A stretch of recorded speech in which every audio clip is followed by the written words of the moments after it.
So when we were working the code for the first JavaScript program, and I'm gonna make some undos right here so you can see better. You can see that we have this let name equals to a prompt. Here we're creating a variable, and the value of this variable is what the user is typing inside this prompt window. So there are three ways to create variables in JavaScript. It's var, let, and const. Basically, in the latest versions of JavaScript, var is already deprecated. You have to use only let and const. But I'm gonna cover var in this video and also in the scope of the values. So we're gonna start with var. We're gonna add a variable. You can create a variable using var, just by adding var space. Then you give a name. A name in a variable can contain letters, numbers, or underscores. So for example, you can give the name learning equals to JavaScript. And you can send this value to the console log learning, and save this, and it's going to print JavaScript in the console. So there are some restrictions when you are declaring your variables. So for example, a variable called days99 is going to work equal to 99. Something like that. Console.log days99. Save this, you can see it's printing 99. But for example, let's say that you add something like 99 days, or any variable starting with a number is going to cause some errors. So for example, let's say that I want to send this to the console. So you can see that we have invalid or unexpected token. A variable can contain numbers, but it cannot start with a number, so that's important. Also, for example, let's add var underscore products, and I'm gonna send to the console. And let's add something like equal true. And I'm gonna copy this and paste right here. You can see this is working. A variable can start with an underscore. And also, for example, you can add something like products and underscore equals to 10. This will also work. But in my opinion, writing the variables like this can be a little confusing. So we can remove this. So you can see here on the top we have this learning equals to JavaScript, and we have JavaScript inside single quotes. For example, let's say that you add something like var learning. You can also add JavaScript with double quotes like that, and it will work just fine. But something that you cannot do is to add single quotes at the beginning, then double quotes at the end. That will cause you some errors. You can see that we have invalid or unexpected token. So if you start with single quotes, finish your strings with single quotes. If you decide to start with double quotes, finish this with double quotes, but never mix your quotes like this. So for example, there are some times when you are working with variables and the name contains more than one word. For example, variables with 2 or more words. There are some ways that is recommended to write these variables. So for example, you can add something like var first name. This is the recommended way. I'm gonna add Juan Pablo in this case. So this is known as camel case, and this is the more standard way of writing variables in JavaScript. You can see that this n is with uppercase. So let's continue working. There is another way. You can add, for example, first underscore name and create that variable. This way is known as underscore, but this is not really common in JavaScript. We're going to add another one.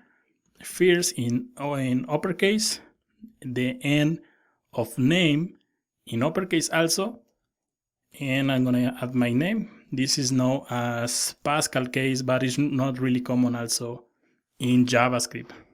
This one, camel case, is more common in JavaScript, and we're going to write all the code using this way of writing variables. So when you create a variable with these values inside quotes, this is a string, but a variable can contain different data types. So for example, I'm going to add var learning equals to JavaScript, and we're going to send this value to the console. This is going to be the same that we have before, But you can also create variables that hold numbers. For example, var age equals 20. In this case, you can see that you don't have to add the quotes. The numbers doesn't require the quotes, but of course you can add this like this. But this is going to be a string. We're gonna check data types in upcoming videos. And you can send this variable to the console also. Age is right like this, and you can see we have 20 right here.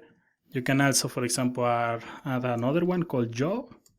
You can add this to true. This is going to be a boolean. Job like this is going to be true. So you can, your variables can contain strings, booleans, number, arrays, objects, functions, several different data types and primitives that we have in JavaScript. And of course, as I said before, we're gonna see data types in full detail in upcoming videos. I'm gonna remove this. You can also start a variable without any value. For example, var learning, and you can add console.log learning. And this is going to print undefined because the variable exists, but it doesn't contain any values, and it's going to print undefined. But for example, let's say that in the process or in the execution of the program, this value is, and it's going to be equal, for example, to JavaScript. You can save and reload. You can see it's going to be JavaScript. So you can also start the variables like this without any values, and then you can add the value when you are executing the program. So before we finish, I'm going to show you how you can start multiple variables. So for example, you can see, I'm going to remove this, and I'm going to show you something. You can add, for example, var learning equals to JavaScript. And for example, you can add a comma right here, and instead of adding again var name, for example, Juan, you can skip this var, and right here you add only a comma. So this way you are creating two different variables, but you don't have to add var again. You only have to add this comma. So you can copy this and paste and save this and reload. You can see we have JavaScript, and we have also the name right here. And following the previous example, you can, for example, start these variables without any values, like this. And it's going to create two different variables. Just in case that you see the syntax in any example on the internet, and these variables are, or this is the way you can create multiple variables. You can add another one, for example, age. So right here we have three different variables, and of course none of these has any value. You can add the value right after. You can add learning, JavaScript, and name, Juan, and you can add your age, for example, and save this. And we're missing the age like this, and it's going to print the three values. So you can also use this syntax to create multiple variables with or without any values when you create the variables. So one of the main problems using var is that you can add, for example, something like var learning equals to a modern JavaScript and send this value to the console log learning. This is going to work fine. But for example, if you add var learning again and you add JavaScript, and it's going to print the last value. And normally this is not exactly a good practice, because you can see we're creating two different variables with the same name. And in the next video, we're going to see the let keyword, which is going to be the new way that you can create variables. In JavaScript, var is deprecated in the newest versions of modern JavaScript. So let's see let and const in the next videos. So in the previous video, we saw the var keyword. This was the older way to create variables in JavaScript. In the new versions of modern JavaScript, you have the keywords let and const. I'm going to add the keywords right here, let and const. And you can see here we have an example. We have var learning is equals to modern JavaScript. And we also have another variable with the same name, different value, and you can see it's printing JavaScript. So let's change this bar to let and see the result. Let's save this, and now you can see that we have an error. The variable learning has already been declared. So using the let keyword, you cannot reassign this or redeclare the variable like this. You can reassign the value. For example, if I remove this and save this, it's going to be printing JavaScript because we're giving a new value, but you cannot redeclare the variable like this. This is going to print an error, something that was missing in the bar keyword. So beside this, there are no difference between bar and let. So for example, I'm going to remove this. You can also create a variable name and give an initial value. So for example, I'm going to add my name, console.log name, and it's going to print the name like this. You can also, for example, override that name, Juan Pablo, save this, and you can see it's going to print Juan Pablo. So this works the same in let and bar. It's going to be the same. You can also, for example, start the variables without any values. You can add learning, and console.log learning is going to be undefined because we don't have any values, but you can add the value like this, learning JavaScript. And this also is going to be the same as we saw in the previous video with bar. You can also start multiple variables. For example, let product 1 is going to be equals to book. And then we add a comma, and we're going to add, instead of adding product 2 like this, you can add, for example, a comma right here and remove that let keyword. So this way we are starting, or we're creating two different variables. You can add console.log product 1 and copy this and paste product 2, and it's going to work same as we saw with variables or the keyword bar. You can also start multiple variables without any values. So for example, I'm going to remove these values, and I'm going to remove this one.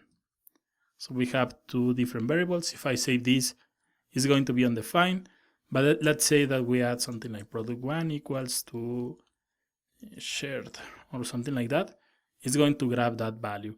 So you can also start multiple variables using a comma and without having to add the let keyword. So the main difference between bar and let is that bar, you can redeclare the same variable, and in let, you only can override the value. So for example, and finally, variables can hold also array. For example, arrays. I'm gonna add a new variable called shopping cart, and it's going to be equals to an array. We're gonna see arrays in the upcoming videos, but you can add something like product 1, product 2, and product 3, and send this value to the console, shopping cart.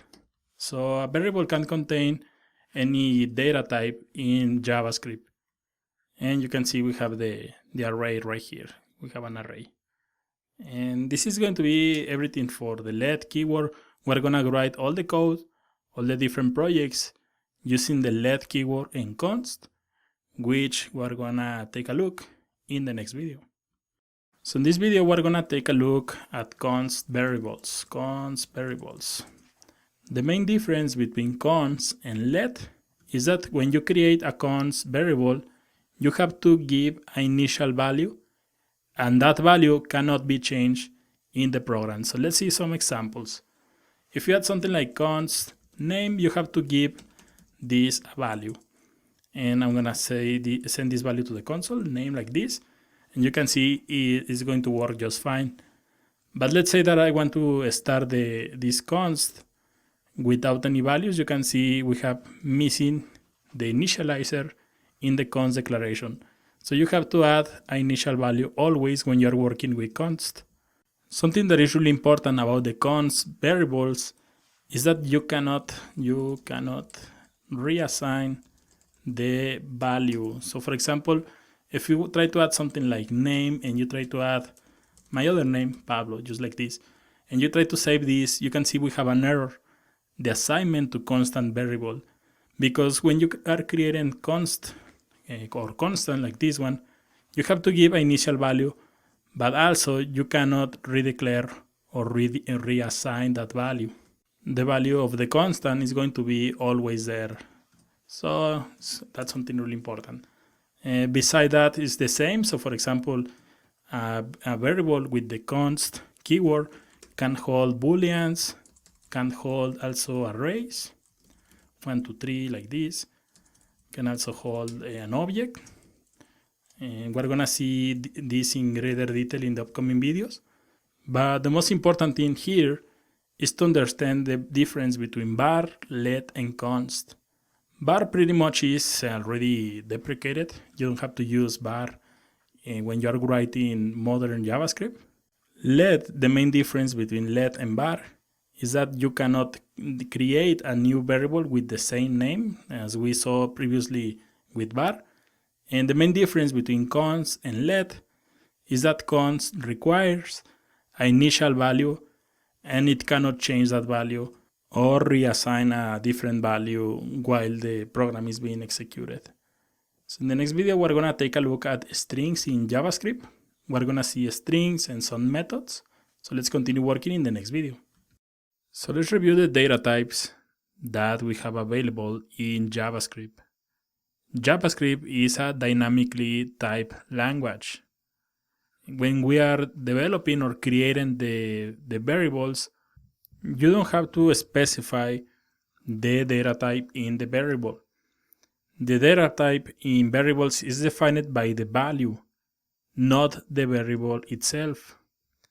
If you already have some experience with other programming languages, for example C, Java, or C#, you have to specify the data type when you are creating the variables.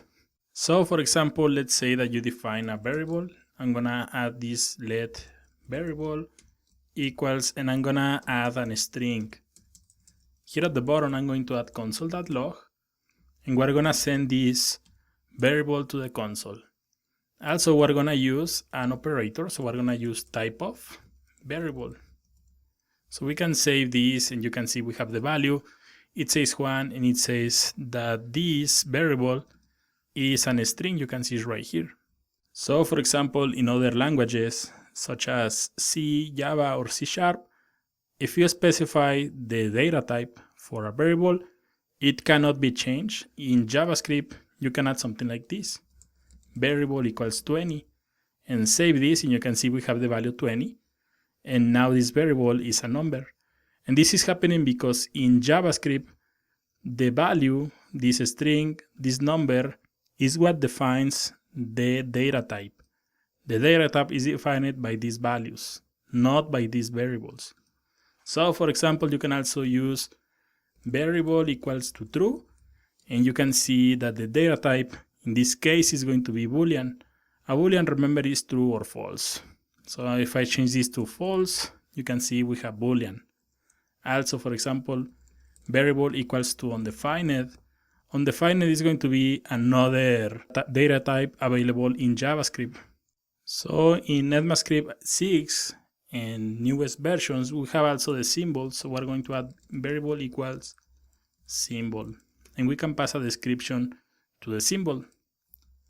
My new symbol. We're going to cover symbols in greater detail in the upcoming videos, but you can see the data type is symbol.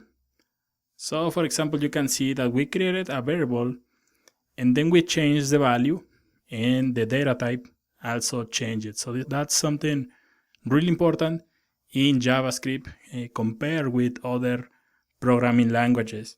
So let's continue reviewing this. For example, if you already have experience with other programming languages, C#, Java, or C, for example, you have float numbers, you have integer numbers, and others. For example, I'm going to add variable equals to 1.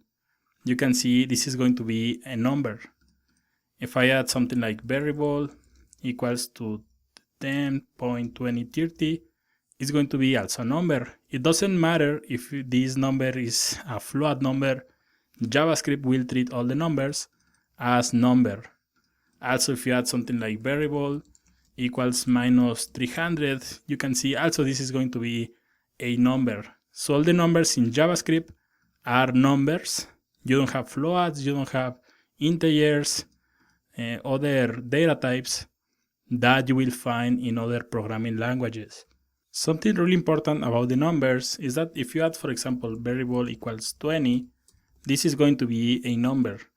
But if you add variable equals 20 inside quotes, this is going to be a string. So normally, for example, if you have an input in HTML and you read that value from the input, it's going to be like this with the quotes, and it's going to be a string. But there are many functions in JavaScript that you can pass, for example, this 20 as a string, and it's going to be converted in a number. We're going to take a look at those functions in upcoming videos, but this is important. 20 and 20 with quotes is going to be different in JavaScript. So let's continue reviewing this. I'm going to add booleans here, booleans. And for example, if you add a variable equals true, you can save this, is going to be a boolean. If you add false, this is going to be also a boolean, different values. So the data type is the same, booleans, but the value is true or false. So let's review the null or null, and we're going to add another example. We're going to remove this variable. We're going to keep this type of operator, and I'm going to add let, for example, let bank savings equals to null, and we're going to send this to the console. You can see the value here is null, but if we save this, it's going to be an object. The null values are going to be treated as an object in JavaScript. So next, I'm going to add the undefined. Undefined is also a data type that we have available in JavaScript. So let's add, for example, let, and we're going to create a variable. I'm going to call this one person, but I'm going to start this variable, and you can see that it doesn't have any value. So we're going to send this to the console, and you can see that this is an undefined because it doesn't have any values. But if you add something like Juan right here, it's going to be a string. But if the variable doesn't have any value, it's going to be undefined. You can see undefined right here. So that's going to be something really important. When you are checking if a value is in a variable, it will return undefined if the value isn't there. So remember that we also have the symbols. So we'll have symbols. We can add something like symbol ES6 equals to symbol, and also we have something like this is a symbol. You can print this right here, and this is going to be a symbol. We're gonna see, or we're gonna take a look at symbols in upcoming videos where we are checking the latest features in ECMAscript 6. So for example, let's review the arrays. Arrays, we're gonna create an array. We're gonna add something like let languages, and it's going to be an array. Let's add something like HTML5, JavaScript, and PHP. So we're gonna send this to the console, and this is going to be an object, and you can see object right here, because arrays are objects in JavaScript. That's going to be something really important. Arrays are not arrays or data types in JavaScript, they are objects. So let's review, for example, the objects. Let person equals to open the braces. I'm going to add my name, Juan, and I'm going to add country, Mexico, and we're going to send this object to the console. Save right here, and you can see, oh, looks like we already have a person defined, so we're going to add person2 right here, person2. Save this, and an object is an object in JavaScript. Finally, let's review the dates. So date, we're gonna add let today equals to new date, and we're gonna send this today variable to the console, and you can see that dates are also objects in JavaScript. At the end in JavaScript, you only have strings, booleans, undefined, symbols, objects as the primary data types. They are also known as primitives. So this is it for the data types in JavaScript. Something really important about the variables is that they can switch from different data types. It's important to understand that data type in JavaScript in a variable is defined by the value, not by the variable like in other languages such as Java or C#. So let's continue working in the next video with more features or more fundamentals of JavaScript. So let's take a look at the strings in JavaScript. We're going to add a comment right here. By the way, this is the way that you add comments in JavaScript.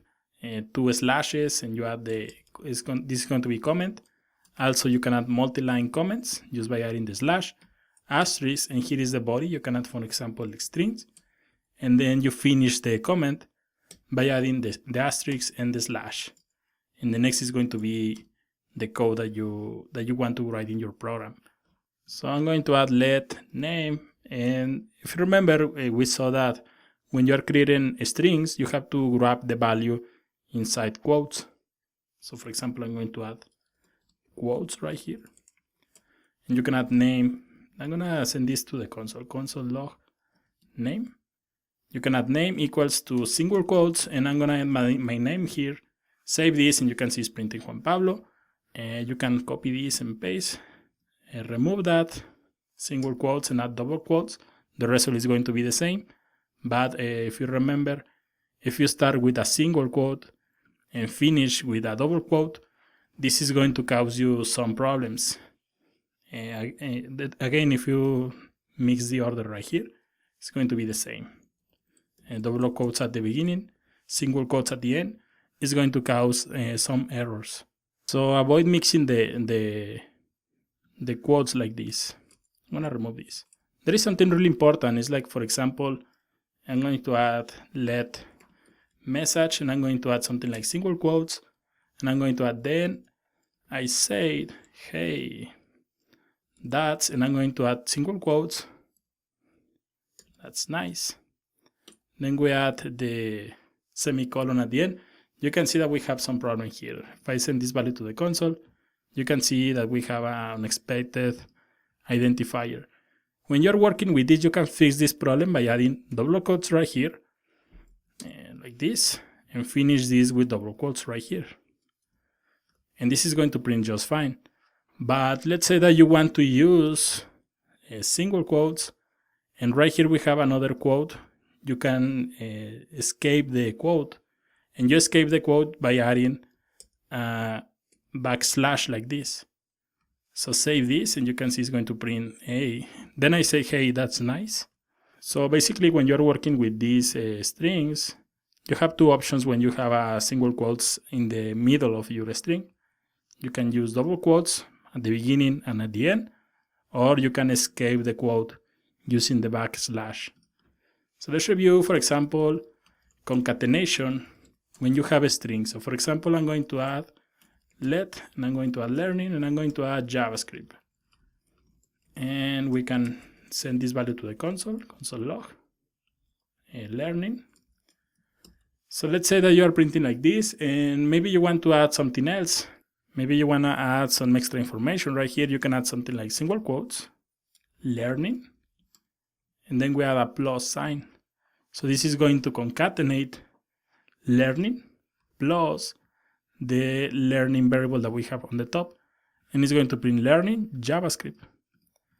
And for example, you can make this better. For example, I'm going to add a comma, and I'm going to add modern, and we can add something like this, learning modern, and I need to add a concatenation right here. You can see we have modern JavaScript without any spaces. So for example, right here, I'm going to add another plus sign and concatenate a white space. So save this, and you can see now we have learning modern JavaScript. When you are creating the variables, you can also, for example, I'm going to remove this. You can add let learning equals to modern plus JavaScript. And I'm going to add the space right here. So you can also create the variables like that. It's going to be a variable with 2 strings that are concatenated. And save this, and you can see we have modern JavaScript. So when you have a string and you add a plus sign, this is going to concatenate. But if you have numbers, this is going to make the addition. You can see we have 4. So that's really, really important. So let's add 2 more examples. Concatenate 2 variables. For me, the most important thing is to practice, continue practicing. The more that you practice, the easier these codes are going to be when you are working with the projects. So we're going to make 2 quick examples. Let learning, and we're going to add learning, comma, and we're going to add the text. It's going to be JavaScript. This is going to be a really simple example. We can add console.log, and we're going to add learning plus single quotes and space and the text that we're learning. You can see we have learning JavaScript. Now let's add concatenate variables with strings. This is going to be a more advanced example. So let's create a variable called band. It's going to be equal to Metallica, comma, and we're going to add the song, and we're going to add enter Sandman. So we're going to create a band and a song, and we're going to add another variable called let playing. And this is going to be initialized without any values. And we're going to add playing. It's going to be equals to playing plus, and we're going to add the band plus, and I'm going to add a space. I'm going to add by.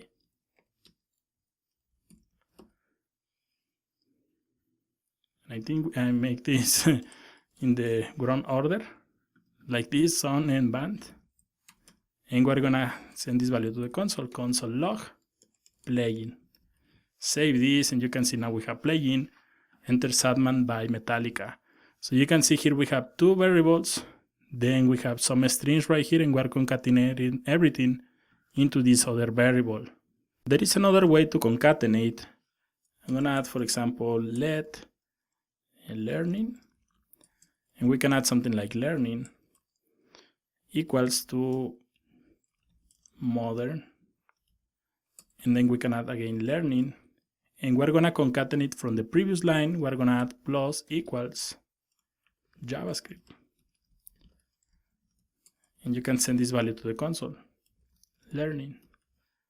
So you can see we have modern JavaScript. So using this syntax, we are initializing the value like this, but adding this plus sign equals is going to keep the modern keyword that we added in the previous line, and it's going to append the JavaScript keyword, and at the end it's going to print modern JavaScript.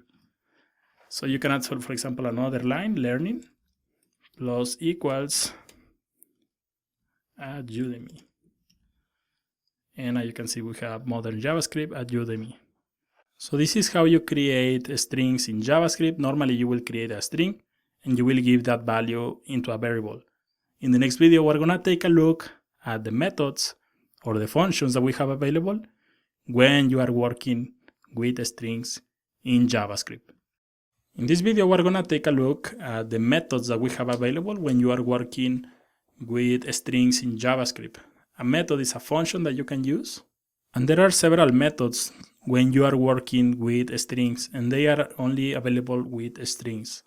So first we're going to create const learning, and I'm going to add learning JavaScript is great, something like this. Then we're going to create a new variable, output. This is going to be the variable that we are sending to the console. So we're going to add output like this. So for example, if you want to know how many characters are in this message, you can use the length method. So you can add output equals to learning that length, and save this value. And now you can see learning JavaScript is great. It has 29 characters or letters. Using this method is, for example, how Twitter tracks how many letters you have added in your tweets, for example. There is also a method to concatenate, so we're going to add concat and we're gonna add output equals to learning dot concat, and concat is going to take two parameters. First one is going to be the space, for example, in this case, and we're gonna add and fun. So save this, and you can see we have learning JavaScript is great. Then we have this space that we have here. Right here is the space. This one is the space that we have here. And then we have and fun, which is the last part of the concat method. So for example, if you wanna print this message in uppercase, you have another method, uppercase. We're gonna add output, it's going to be equals to learning that, and we're gonna use the method called to uppercase. Save this, and you can see we have learning JavaScript is great. There is also to make this lowercase. Lowercase is going to be output equals to learning dot to lowercase. So save this, and you can see now we have the same message in lowercase. So a method is basically like this. You add a dot and then the name of the method. Some of them require the parentheses. They are like functions, and some others like length doesn't require the parentheses. So for example, let's say that we have learning JavaScript is great, and we want to check if there is a special keyword in this message. There is a method called indexOf, and you can add something like output equals learning and a dot to add that method, indexOf, and you can add JavaScript. So this is going to return the position where this keyword JavaScript, which is right here, is starting to be printed. So you can see save, you can see it's on the 9 character. This is going to start from here.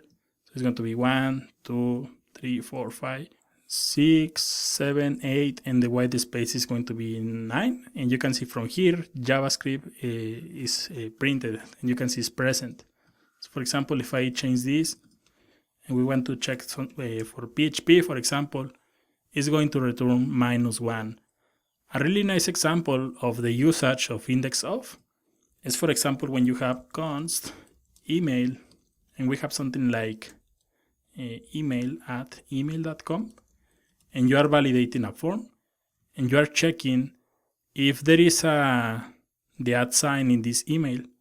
So for example, in this case, I'm going to add check if exists on the form, something like this. You can add output equals to email that indexOf, and you check if the @ sign exists. And you can see if you have something like this, you can check, for example, if, and of course I'm going a little faster here, but we're gonna check if statements in the future. If you have something like if is greater than 0, you can add something like console.log valid email, else console.log invalid email. So you can save this, and you can see we have valid email.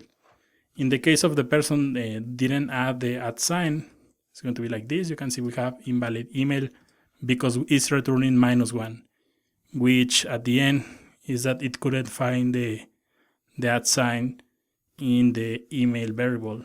So of course this was a more advanced example, but it's one of the usage that you will find on the indexOf method.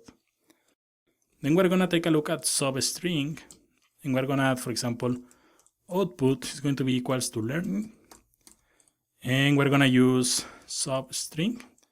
This is a method that you can use to cut the original string like this one. And for example, I'm going to add 2 values. 0 is going to be the starting point, and for example, it's going to start from here. And then is the length, how many characters you want to remove. So let's say that I want to remove the next 10 characters. So it's going to start from 0 right here, and it's going to count the next 10 characters, and it's going to trim this string. So save this, and you can see then we have learning space and the J. So let's say that you want to trim this. For example, you want to skip the first 4 characters. You can save this, and it's going to trim these 4 letters. Then it's going to return the next 10, which of course this number 10 starts from the beginning of the string. That's something really important. If you want to substring from the end, and this is the way that you are going to do something like that. Output learning that substring, and you are going to add the initial value. The initial value is going to be like this: learning dot length, and then you are going to use a -4, for example. And you can see we have it, which is this part that we have here, the last 4 letters. But for example, if I make this 6, it's going to be great. So using this syntax, the substring is going to start from the end, and it's going to start moving to the left, and it's going to print the next 6 characters in this case. There is another really similar, which is called the slice. So we can add a slice. Output is going to be equal to learning, and we use slice. And again, I'm going to add 0, 10, and you can see we have the same result. And in a slice, for example, if you want to trim this string from the end, you can add learning equals to that slice -10, for example, and it's going to print is great. If you add only a 6 right here, it's going to print great. So basically, when you are working with the slice method and you add a negative number, this is going to start from the end. So let's add another 2 examples.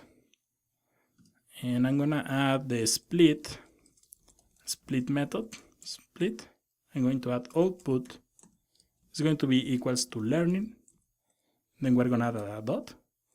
And a split is going to take, for example, if you wanna split this string from this space, you can add split, single quotes, and then the space, and save this, and you can see we have learning JavaScript is great, and we have this in an array, but we get rid of the white spaces, and each of the sections, for example, learning is going to be the first one, JavaScript is going to be in the 2nd position, is going to be on the 3rd position, and grade is going to be on the last position.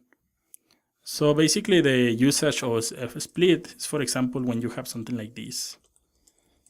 Then you have a cons, for example, and you have hobbies equals to read, comma, walk, comma, listen to music, comma, and then we have write and learn to program.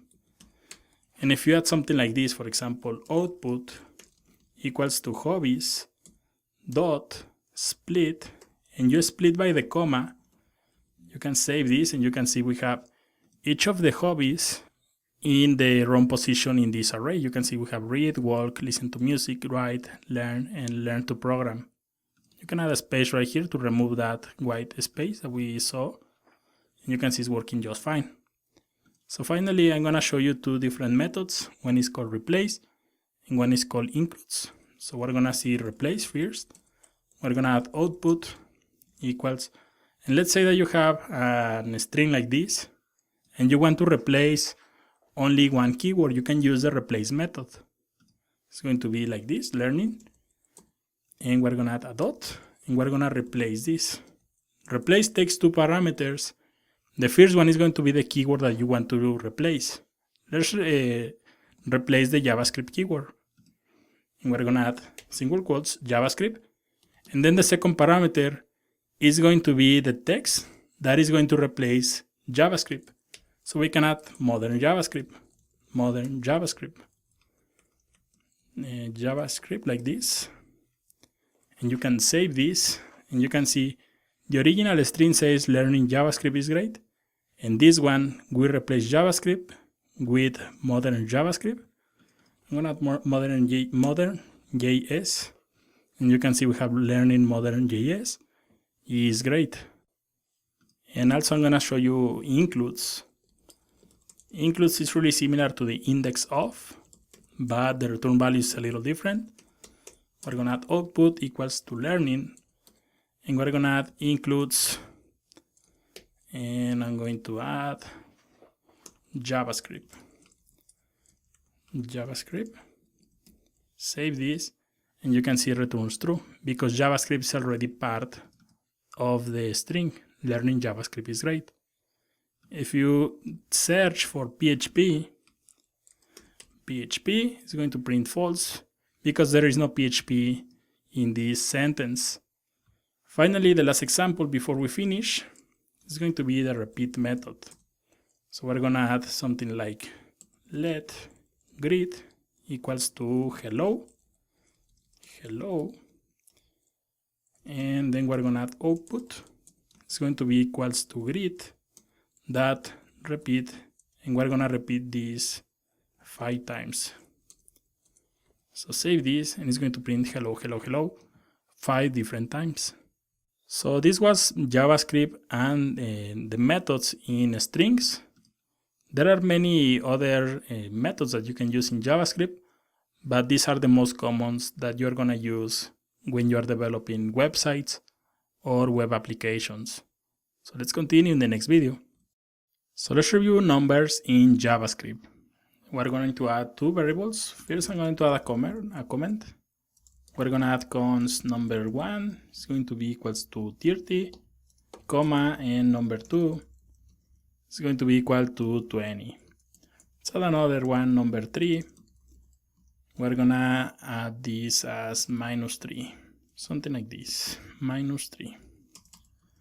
So for example, if I send these values to the console.log number 1, you can see we're printing 30. I'm gonna create a second variable. We're gonna add let result, and we're gonna make some math operations with this number, and we're gonna send this value to the result. So the result is going to be the value that we're gonna print in the console. So for example, JavaScript is a programming language. It can make a math operation. So for example, an addition. And you can see we can add something like result number 1 plus number 2.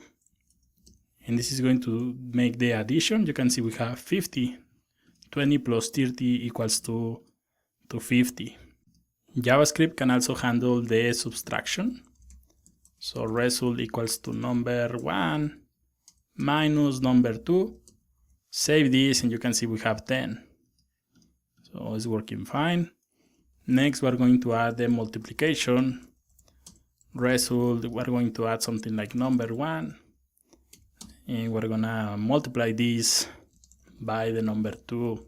Save this, and you can see we have 600. We also can make some division. So division is going to be like this. Result equal, and set something like number 1 and between the number 2, like this. So you can see we have 1.5. So this is working just fine, and these are the basic math operations that you can make in JavaScript. There is another really popular called the modulos. Modulo is going to be equal result, and it's going to be equals to number 1, the modulo, which looks like this percentage sign. Let's add number 2. So save this, and you can see the number is 10. So the idea behind the modulo is that, for example, you divide 30 between 20, and the result should be an integer number. So for example, in that case, it's going to be 1, and the remainder, which is 10, or the residuum, is going to be the value of the modulo. You can see it's printing 10. We're going to make some exercise using this modulo in this same video. So for example, JavaScript also has another class for math operations, a little more advanced than these ones. We're going to remove this. So for example, you can add result equals to P. We're going to add result equals to math. Math, it should be in uppercase, the first M, then a dot, PA. So we're gonna save this, and you can see we have the value of P. We also have, for example, round. You can add something like result. We're gonna add result equals to math that round, and let's add something like 2.2. Save this, and you can see we have 2. If you add 2.5, this is going to round to 3. We're gonna add 2.4. It's going to be 2 also. So we also can force the rounding numbers, seal or floor. We're going to round up or down. We're going to add result is going to be equals to math that seal, and we're going to add 2.2. So save this, and this is going to, and you can see we have 3, so this is going to round the number up. If you want to force the round down, you can add result equals math that floor, and if you have 2.9, this is going to round this down, so the value is going to be 2. So we also have a square root. I haven't used this actually in any project, but I'm going to show you this. It's going to be really simple. Result equals to math that square root, like this. And for example, something like 144, we can send this value to the console, and it's going to be 12. We can also get an absolute number. You can see here the number 3 is equals to -3. So we can add abs number. Result equals to math that abs, and we can pass that number 3. So save this, and you can see we have 3. It's going to remove the negative number, and it's going to convert that number into the absolute number. We also have power. Result equals to math that pow, and we can add, for example, 8 times 3, and you can see we have 512. And for example, I'm going to add another comment, get the minimum number from a list. You can use result equals to math that min, and we can add some values here. We're going to add 10, 8, 3, 4, 1, 4, 6, 3, and 7. Save this, and you can see that the minimum number is 1. If you add -3 right here, you can see the minimum number is going to be -3. You can also have get the maximum number from a list, and I'm gonna copy this page right here, and I'm gonna change this from min to max, and you can see the max number is going to be the number 10. So let's review the order of the operations. I'm gonna remove this. So let's say, for example, that we have, I'm going to add result equals to 20 plus 30 times 2. Save this, you can see we have 80. And this is happening because this operation is going to be done first. So 30 by 2 is going to be 60. Then I'm going to increase this number by 20. But for example, let's say that you want to make that 20 plus 30 first. You can use the parentheses, same as we have in math, for example. And then this operation is going to be first, 20 plus 30. And then the result is going to be multiplied by 2. You can see we have something like this. A really nice example of this is going to be, for example, 20% discount from a shopping cart. Let's build this project. It's going to be really simple. So for example, let's say that we have a constant. It's going to be cart items. We're going to add this equals to 20 plus 30 plus 30 plus 40, something like this. Then we have the discount, and we're going to add const discount. The discount is going to be the total of the cart items divided by 100. And then outside of the parentheses is going to be multiplied by the 20%. Then we're going to add another one, const. It's going to be total to pay. It's going to be total pay. It's going to be the cart items minus the discount. So for example, here on the bottom, we're going to print the results. And I'm going to add console.log. and I'm gonna add total. Right here I'm gonna concatenate this, and we're going to add card items. So if I remove this, save this, and you can see we have total 120. Next, I'm gonna copy this, and I'm gonna add, for example, the discount. The discount is going to be equals to this discount. We're gonna apply a 20% discount from this total, which at this moment is 120. So save this. You can see the 20% of this 120 is 24. So finally, we're gonna make another copy. We're gonna add here pay, and we're going to add this total pay. We can add a $sign right here. You can see we have to pay 96, and we have a discount of 24. The total without the discount was 120, and you can see that this is working fine. And this is a nice example of the use of the parentheses, and also the use of the math operations in JavaScript. So before we finish this, I'm gonna remove again this code. This code is going to be available in the code snippets, remember? We're going to add let score equals to 5, and let's say that we're building a video game. We're gonna send this to the console, score, and for example, let's say that we are playing and we did something in the game that is giving us some points. We're going to add score plus plus, save this, and you can see that the plus plus is going to increment this number by 1. You can see we have 6 right here.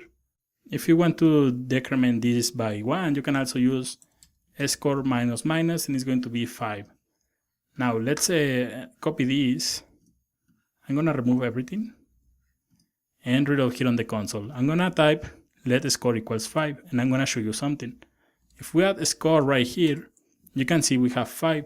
If I add a score plus plus, you can see we also have 5.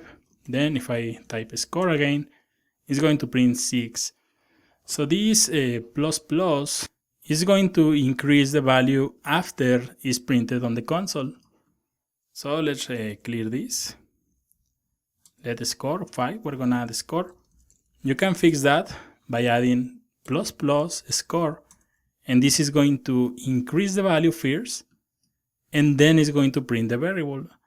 And you can see now we have 6. If we add score plus plus, we're going to have 6. But if we add score, we're going to have 7, because this is going to print the result first, then it's going to increase the value by 1.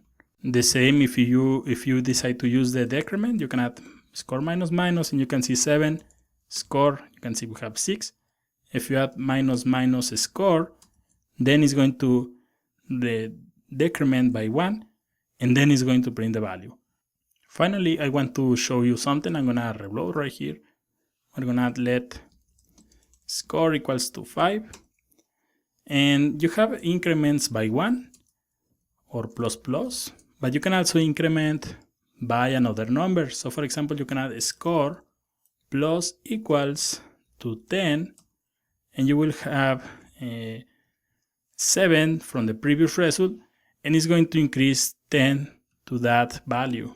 So if you're building a video game, normally there are enemies that will give you more points than others, and this is the way that you can control how many points you want to give the user when he's playing the game. So in the next video, we're going to see the comparison operators, and we continue learning the basics or the fundamentals of JavaScript. So let's review the comparison operators in JavaScript. I'm going to add a comment, comparison operators. So let's start working. I'm going to send these values to the console, console.log, and we're going to compare, for example, is 1 greater than 2? Save this, and you can see that we have false because 1 is not greater than 2. But you can add, for example, 1 is less than 2. Save this, and you can see now we have true. And for example, you can continue making comparison between numbers. Something really strange in JavaScript is that you can make comparison between strings or characters. So for example, comparing characters, console.log, and I'm gonna add inside quotes the letter E is greater than B. Save this, and I'm gonna comment this and save, and you can see we have false. So let's make the opposite. I'm gonna E is less than B, and you can see that we have true. And this is going to be really important because JavaScript is going to evaluate these expressions using the same order in the alphabet. For example, A, B, C, D, E, and C is going to be, for example, if it's a number, it's going to be the greater number. So if you add C right here, you can see it's printing, and I need to remove this, it's printing true. So this is going to be important.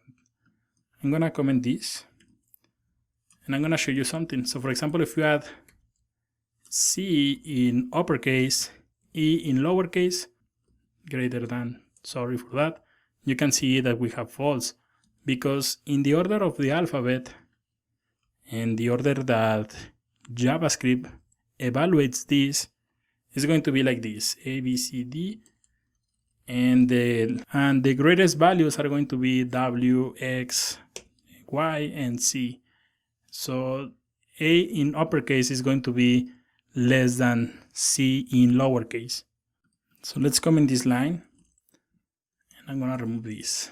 Also, we're going to check the equality operators. So for example, equality operator, I'm gonna add console.log. We're gonna add 2 equals 2. Save, you can see that this is true. If we add this inside quotes, you can see save, you can see also it's true. But in JavaScript, we have also the strict comparison operator, and this will check also the type of. So if we copy this, and I'm gonna comment this, but I'm gonna keep this as it is. The strict comparison operator requires 3 equal signs. So if we say this, you can see that if we have 2 equal signs, which is the equality operator, we have true.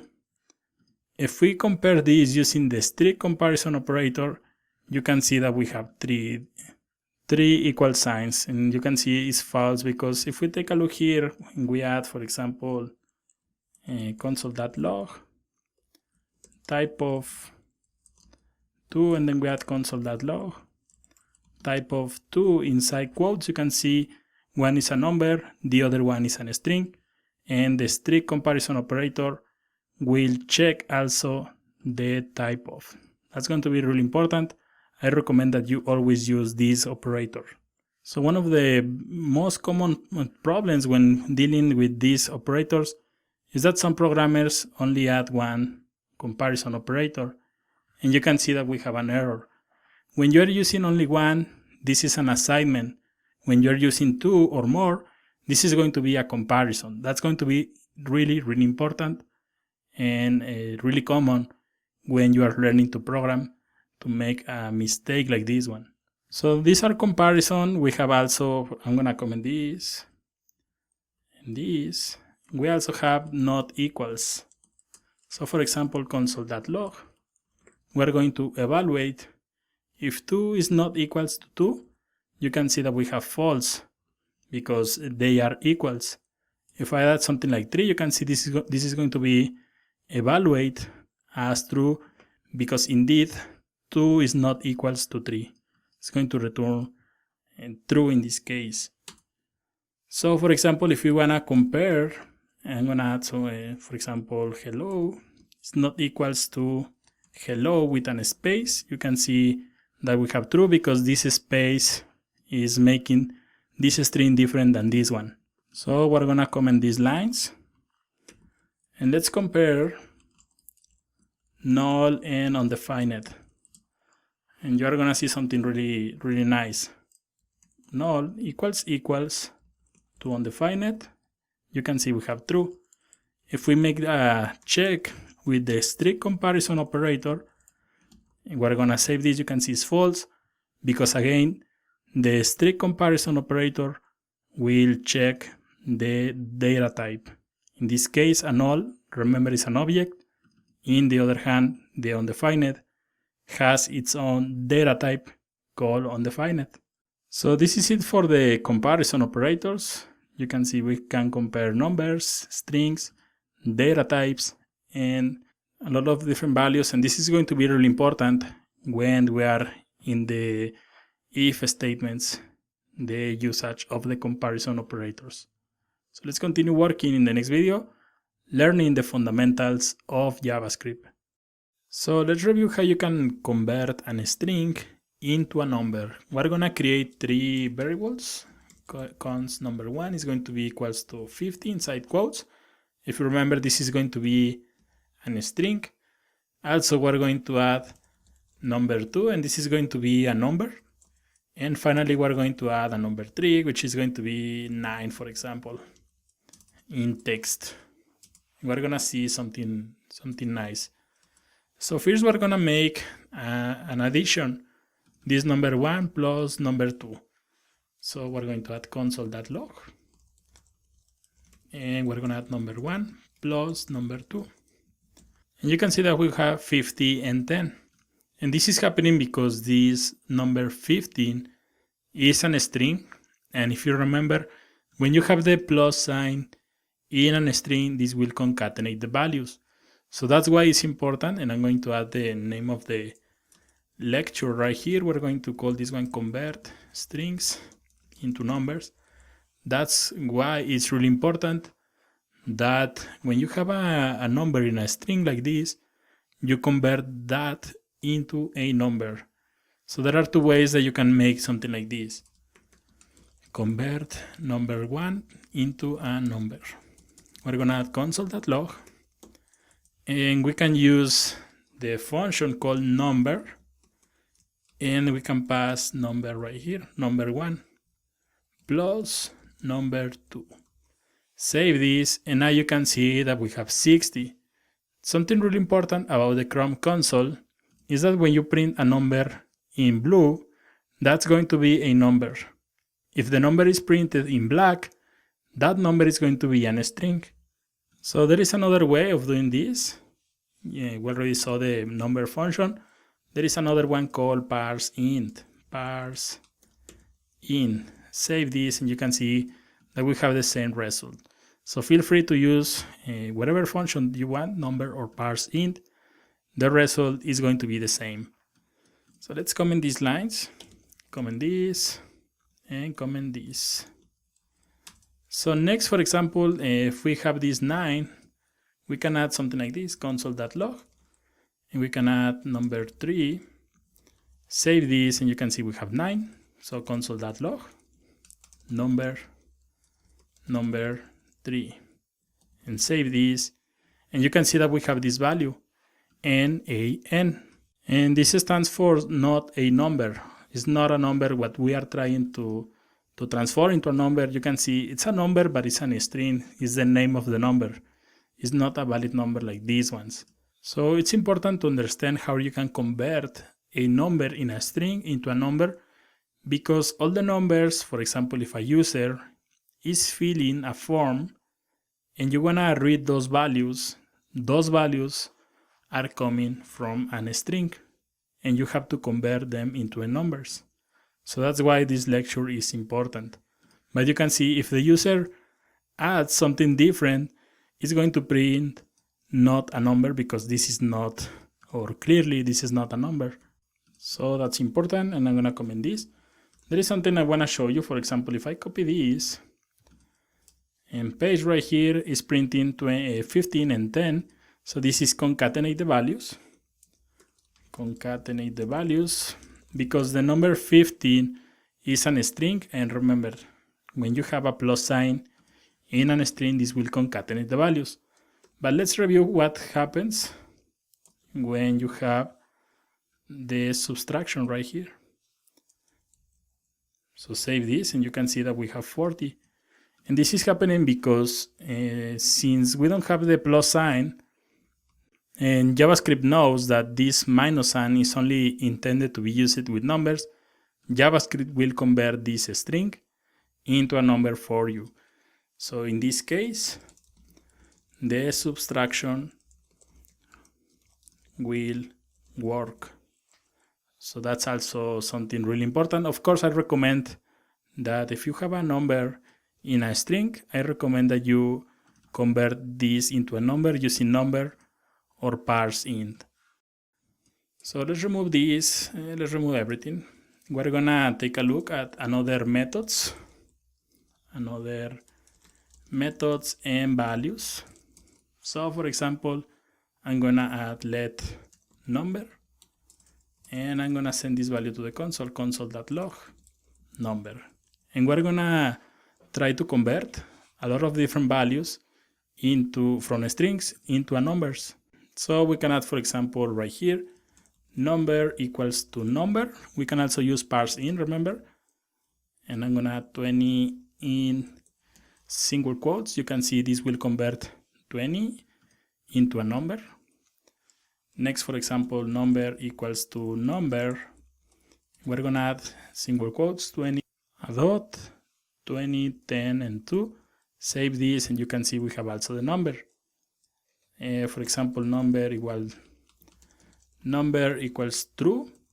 You can see that you can also convert a boolean into a number. The true is going to be 1 because, for example, if I copy this and paste, the false is going to be 0.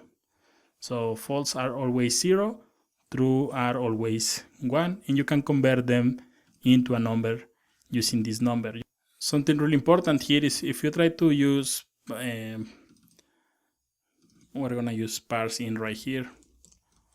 And you can see it's going to be not a number because parse in is going to try to read the value from a string that is actually a number like these ones, but it doesn't work with true or false. So we're going to add another one, number equals to number, and we're gonna pass null, and you can see null is also 0. If we add number equals to number, and we pass, for example, hello world, it's going to be not a number. If we add number equals number, and we try to convert an array, 1, 2, 3, you can save this, and it's going to be also not a number because this is an array. And just to make a test, you can, for example, send this value to the console. Type of number, and you can see that the value is going to be a number, but it's not printing the actual values that we have here. So there are other options, for example, parse int and parse float. So for example, we're gonna use this number equals to parse integer, and we're gonna add 100 inside quotes. So save this, and you can see we had 100, and it's also a number. So we're gonna make another copy. Parse in stands for parse integer. So if you add 120, you can see it will only print 100 because this will parse the integer number. If you wanna parse a float number, you can use number equals to parse float. It's going to be, for example, 120, something like this, and it's going to be 100.2.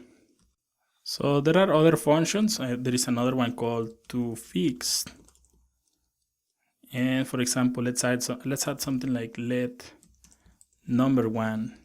And we're gonna add a bunch of numbers here, and we're gonna add a comma, number 2, and we're gonna add the same value but without the quotes, and I'm gonna add a dot and a bunch of different values. So for example, right here I'm gonna use number 1, and I'm gonna remove this type of, and we're gonna use toFix. Save this, and you can see that toFix cannot be used with strings. This is a function or a method that is only available in numbers. So for example, you can make something like this. Number. This is going to convert the string number into an actual number. And then we're going to pass toFix. Save this, and you can see we have the value. But there is no reason to use toFix if we already have a number, and this number is a fixed number. We can add, for example, 0.1020. Save this, and you can see this is going to remove these decimals. But let's say that I want to print these at least 2 decimals. You can add a 2 right here, and now you can see we have 0.10. In the case of the number 2, in this case you don't need the number because this is actually a number. So we're gonna add number 2 to fix, and you can see the result is going to be the same. Let's say that you want more decimals, you can add 6 right here, and this is going to print more decimals.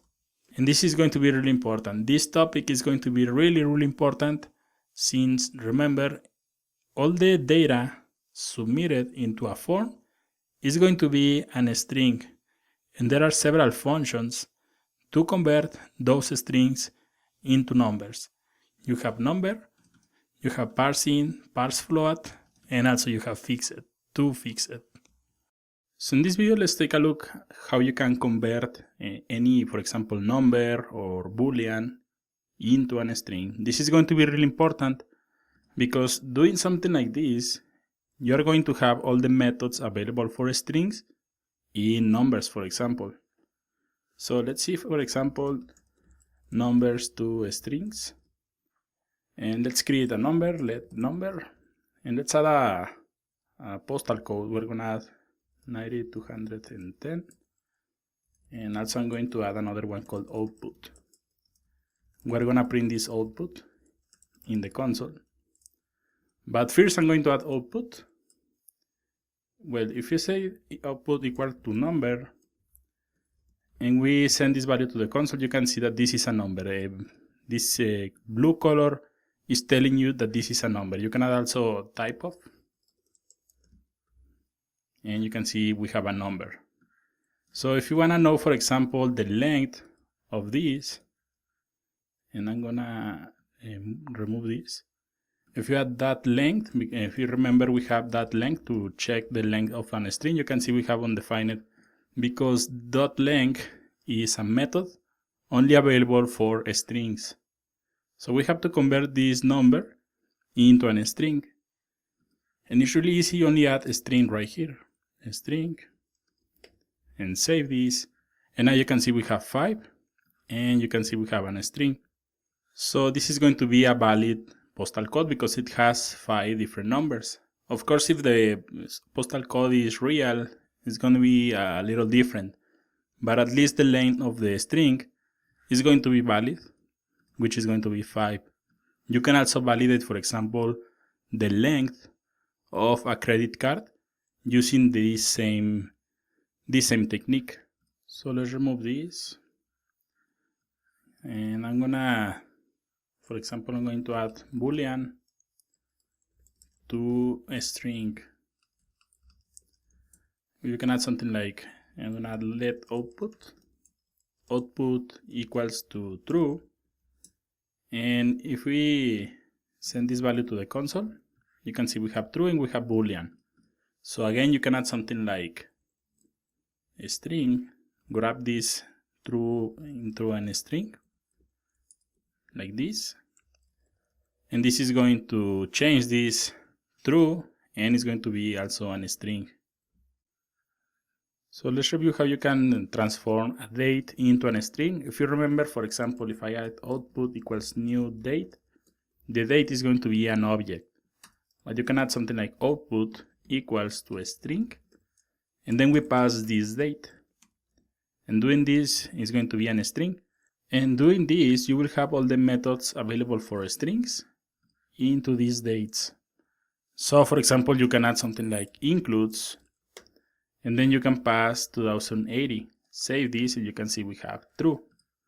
So for example, in this date, let's say that you have a banking system and you want to check if the client has made any movements in the latest year. You can do something like that, check for the date and use one of these methods. So I'm gonna remove this. So let's see, for example, how you can convert an array into a string. So let's add something like output equals to an array 1, 2, 3, 4, something like this. You can see if I save this is going to be an object. Here we have the values. If we add a string and close this string right here, you can see that we convert all the values into a string. We have 1, 2, 3, 4.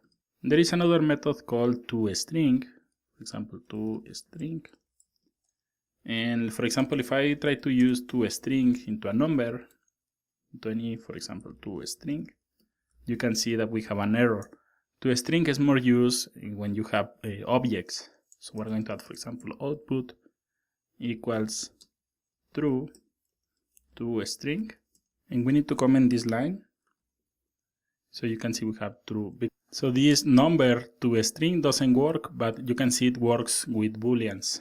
Also, for example, if I add something like output equals to an array 1, 2, 3 toString, save this, you can see it's printing 1, 2, 3. Output equals to, for example, an object name toString. Save this, and you can see we have object, but it's going to convert this into a string. This toString doesn't work with numbers, but you can see how you can convert numbers into a string using the string function. So in the next video, let's take a look at template literals or template strings. A really big change in how you work with templates in HTML with JavaScript. Let's take a look at template strings in JavaScript. This is a really big enhancement because in the previous version, when you have HTML in JavaScript, it was a little, it was a mess to deal with something like that. I'm going to show you the older method and the new method also with template strings. So let's open the index.html, and here instead of having welcome, I'm going to add div id app, and the ID is going to be app. So let's open the app.js, and I'm going to add template literals or template strings. There are many names that you will find on the internet if you make a search for this topic. So then I'm going to add 4 variables. Product 1 is going to be a pizza. Then we're going to add the price of this is going to be 30, comma, then we have product 2. We're going to add this as a hamburger, comma, and finally we're going to have the price 2, which is going to be 40. So we're going to print those values. So there are 2 methods. The old method is going to be something like this. This method will use a lot of concatenation. So let's see, for example, we're going to create let HTML, and then we're going to build the template HTML equals, and I'm going to print this into an unordered list, and then we concatenate the next line. Then I'm going to add an li, and I'm going to add item, colon, then we're going to add a plus sign, and here I'm going to print the product 1. Then we add another plus sign, single quotes, and we close this li. Then we're going to concatenate this with the next line, and I'm going to copy this and paste, and it's going to be, for example, right here we're going to add price, and this one is going to be price 2, like this. Then we're going to add another line, so you can see we have a lot of concatenation here, and this one is going to be the product 2, and right here I have product 11, so I'm gonna remove one number from here. Then I'm gonna add another line. This is going to be the price, so price, and then we're gonna add price 2. So let's add one more. We're gonna add right here total, and the total is going to be the price 1. And right here I should add price 1 plus price 2. Remove this, but this will cause an error, so we need to grab this inside parentheses. So this is going to make this operation, and then the result is going to be concatenated into the totals. Finally, we're gonna close the unordered list like this. And then I'm gonna, for example, you can see here we have this app div or ID, and I'm gonna add something like this. We're gonna add let app equals to document dot query selector. Don't worry for query selector yet. This is going to be the way that you select the div where you want to print your HTML or make some changes. And I'm gonna add the ID app. Then I'm going to add app inner HTML. So we're gonna print this into the HTML. And the HTML that I want to print is this variable called HTML that contains the template that we have built in this video. HTML like this. So save this. And you can see that we have item pizza, price 30, and then we have the total, which is the addition between this price, and is printing this into the HTML. This is the old method. You can see we have a lot of concatenation here. So I'm gonna show you the new method. And it uses template strings or template literals. It's going to be a much more cleaner solution, and we're gonna use this in all the course. HTML equals, then we're gonna use these quotes, which is more like a backtip, and then I'm gonna add the semicolon at the end, and it's going to be like this, UL, and let's close the UL right here, and I'm gonna add an LI, and then we add item. Instead of having concatenation here, you print these variables using the $sign, then you open and close the curly braces, and then you use these variables, product1. Then we close the li. So this is going to be the new way, and you can see this is the old way. In my opinion, this one looks more cleaner, so we're gonna continue finishing this example. We're gonna add, for example, price, the second item, and another price. So let's add price 1 right here, price 1, and product 2, and price 2. Finally, we're gonna add another one for the totals, and it's going to be total, price 1 plus price, and price 1 plus price 2. And if you save this, you can see that we have the same result. You can even add a $sign right here. It's going to be the $sign. The price is going to be 70. So in my opinion, this one looks more cleaner than this one. One really common when you are using this method is, for example, if I remove everything from here, is that sometimes you lose one of these, save, and you have some problems. Using the template literals, you can see that you don't have something like that, and it's going to be a much more cleaner solution. Also, we haven't seen functions yet, but for example, you can create a function, the total, which is going to be, for example, price 1. It's going to take price 1 and price 2 in this case, and it's going to return price 1 plus price 2.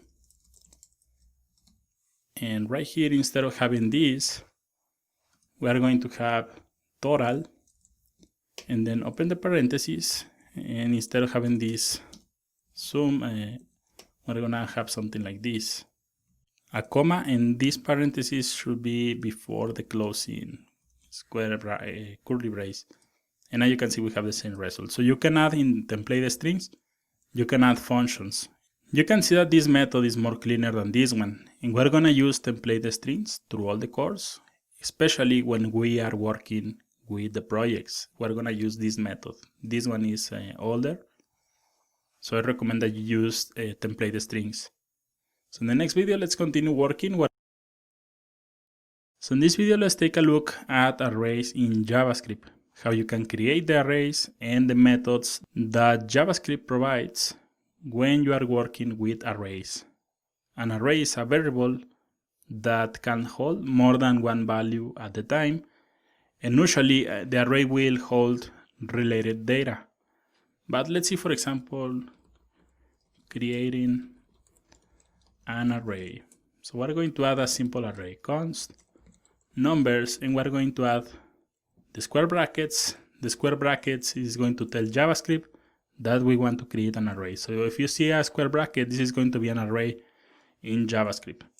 So we're gonna add, for example, 10, comma, the data that you have in an array should be separated by a comma. So we're gonna add 10, 20, comma, 30, comma, 40, comma, 50.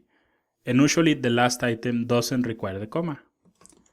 So we're gonna send these values to the console, numbers, save these, and now you can see we have these 5 and then we have the array. You can click here on this triangle and you can see at the bottom we have array. And then we have these numbers 0, 10, 1, 20, 2, 30, tier 40, and the fourth position is going to be 50. So this is now as a numerical array or an indexed array because it has these indexes. You can see in JavaScript, in almost all the languages, an array starts at the 0 position. So for example, if you want to print this number 30, you can use something like this. Square brackets and the position number 2. And now you can see we have the number 30. And you can access multiple values. You, for example, can copy this and add 0, 2, and 3, or 4. And you can see we have different values. So this is how you access the array. But you can see an array is holding multiple pieces of data into one variable. That's something really important. And I'm going to add console.log numbers. So there is another method how you can create an array. The second method is add an array of months. And we're going to add const months. And you can add, for example, using new array. This is going to be another method, but this is less common than this one. This one is more popular in all the examples that you will find on the internet. January, let's add a few months, not all of them. March, April, comma, May. And one more, let's add June. Something like that. If you send this to the console, save this, you can see we have the same result, an array, and you can open this and you will find the indexes on the left. If you wanna access, for example, June, you use square brackets and the number 5. And now you can see we have June right here.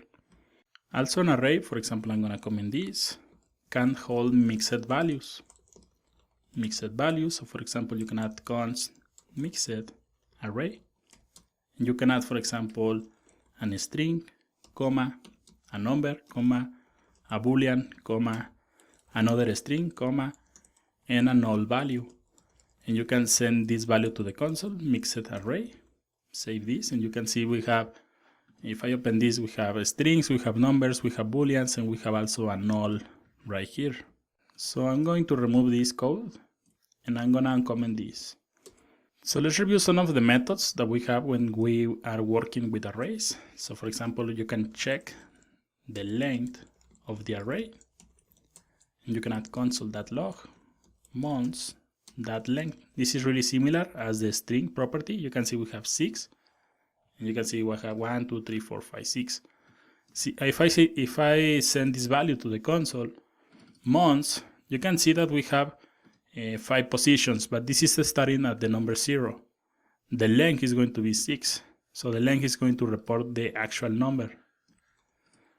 Then, for example, let's say check if this is an array.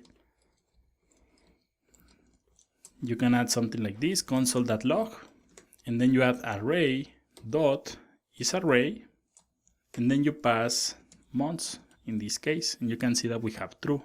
I'm gonna comment this line. So for example, if I add something like let name equals Juan, and we move this right here to the bottom, and we pass name right here, it's going to print false because this is not an array, this is a string. So let's see, for example, how you can change the values of the array. Change values of the array. Console.log, for example, months, and I'm gonna send the value to the console, the number 1. You can see that we have February right here. So you can add something like this, and I'm gonna cut this, and I'm gonna add the months one. I'm gonna add, for example, something here to a new month. So this is going to change the actual value of this. You can see we have January and then we have new month. So you can change the values of the array. You can also make the array bigger. You can add items or remove items. We're gonna see those in just a little. I'm gonna comment this, find something in the array. So let's say, for example, if I add console.log months.index of, and let's pass something like January. Save this. You can see it's going to be in the position 0 of the array. If I add something like December, you can see it's going to be -1 because it doesn't find this as part of the array, and it's going to print -1. So let's see, for example, how you can add more items into the array. So we're going to send this value to the console.log months, and let's add something like months.push, and we're going to add a new month, July. Save this, and now you can see the array has grown, and now we have this new month called July. So it's important to understand that .push is going to add this at the end of the array. Let's add more items into the array at the beginning.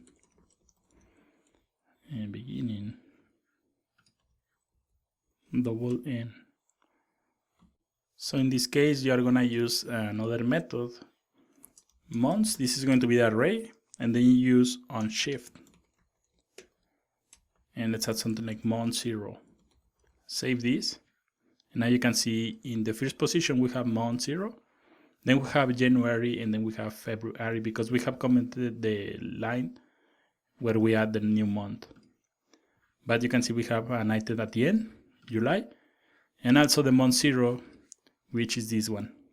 So you can add elements into the array at the first and also in the last position. So maybe you want to add any element in the middle of the array. You can use the splice function or method. Add an element in the middle. You use months.splice, and splice is also a function that you can use to remove elements in the array. So for example, if you put your mouse right here, you can see we have the start, then we have the number that we want to delete, and finally the dir argument is going to be if you want to insert a new something new.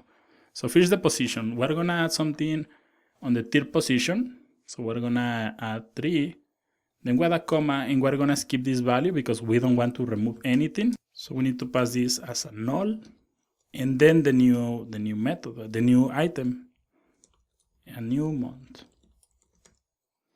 So save this, and now you can see that in the third position of the array we have a new month, and this is going to move the other items, and it's going to reorder the array.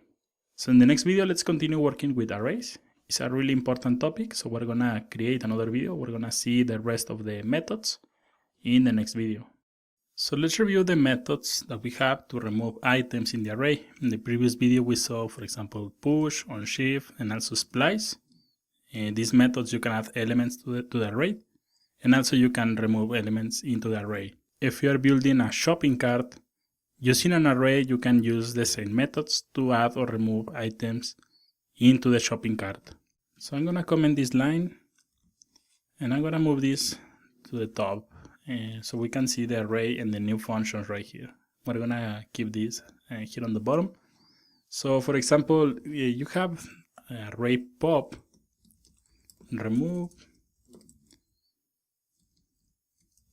element from the end, and you can use, for example, months.pop. So save this, and now you can see we have remove the last item, which is, in this case, is going to be June. You can also remove element from the beginning, and it's going to be months.shift, and this is going to remove January from the array. So here on the bottom we have a splice. Splice will add a new item, but also is the same function that you will use to remove elements from the array. I'm gonna comment these lines. So we're gonna remove from the middle of the array. And we're gonna use splice. So you pass, for example, the name of the array, months, dot splice, and save this. And let's say, for example, splice will take 3 different parameters. So for example, the first one is the position that you want to remove or you want to add. In the previous example, we added a new element, but you can use also this function to remove anything. So let's remove this number 3, April. So you're gonna pass the position 3, and then the second argument. In the previous example, we added a new element, and we pass the null, the second argument as null. This is how many items you want to remove. In the previous example, we didn't remove anything. We add a new item. But if you want to remove, for example, you want to remove April, you can add 1. If you add 2, in this case, it's going to remove April and May. If you add a number 3, it's going to remove April, May, and June. So this is how many items you want to remove. In this case, I want to remove only 1. If you pass a third argument, then it's going to add a new element into the array, as we did here. In this case, we only want to remove this from the array. So save this and open this again. And now you can see that we remove April. So let's review, for example, other methods. I'm gonna comment these lines. And I'm gonna make some space here on the top so we can continue checking of the other methods. There is another method called reverse. This is going to do exactly what you are thinking. Months that reverse. This is going to reverse the order of the array. Now the last item is going to be on the first position. Then we have also how to concatenate 2 arrays. I'm gonna comment this line. We're gonna create 2 different arrays. Const array 1 is going to be equals to 1, 2, 3. And I'm gonna add a comma, and we're gonna add array 2 is going to be equals to 9, 8, and 7. So we're gonna use a function. We're gonna send this value to the console. Console.log. And right here I'm gonna use this function. We are gonna use the array 1, and then we add a dot, concat, and then we pass the array 2. So I'm gonna comment this line also. And now you can see we have 1, 2, 3, and then we have 9, 8, and 7. You can also order the elements in an array. I'm gonna comment these lines again. So I'm gonna add some space here on the top. We can comment this also, yeah, we don't need this anymore. So for example, I'm going to add right here, order an array or sort the array. And we're gonna add let fruits is going to be equals to an array. We're gonna add banana, we're gonna add an apple, we're gonna add a strawberry, berry, comma, and we're gonna add an orange, comma, and a watermelon. So if we send these values to the console, fruits, we're gonna have something like this. If we wanna sort this alphabetically, you can add something like dot sort. And save this, and now you can see we have apple, banana, orange, strawberry, and the watermelon. And you can mix, for example, the methods. You can see here we have sort. Let's say that we want the watermelon at the first position. You can use that reverse. And now you can see we're applying 2 different methods, and the result is the expected. So let's see how we can, for example, sort the numbers in numbers. So we're gonna add const array numbers. It's going to be equals to 3, 1, 104, 6, 7, 3. We're gonna add a bunch of different values. And then we're gonna send this value to the console log. Array numbers.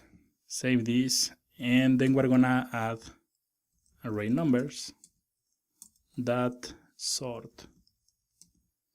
So save this, and now you can see we have 1, and then we have another 1. Then we had 100, and then we have 40, 25. And you can see the 7 is right here.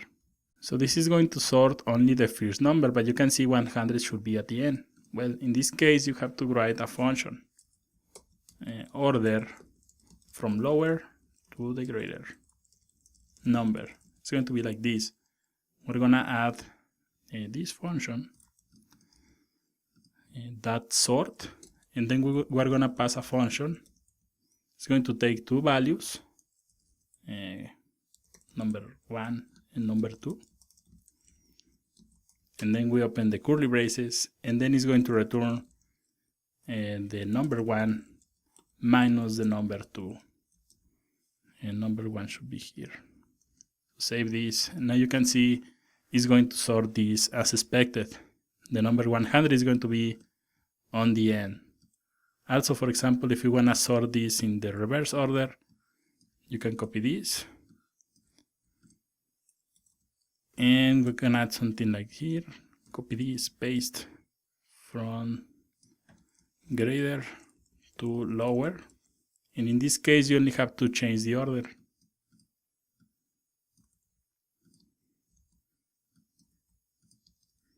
Like this.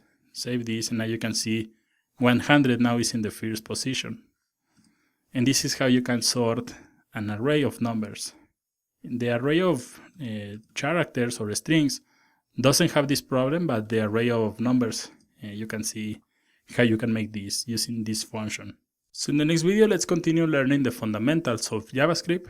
We're gonna take a look at JavaScript objects.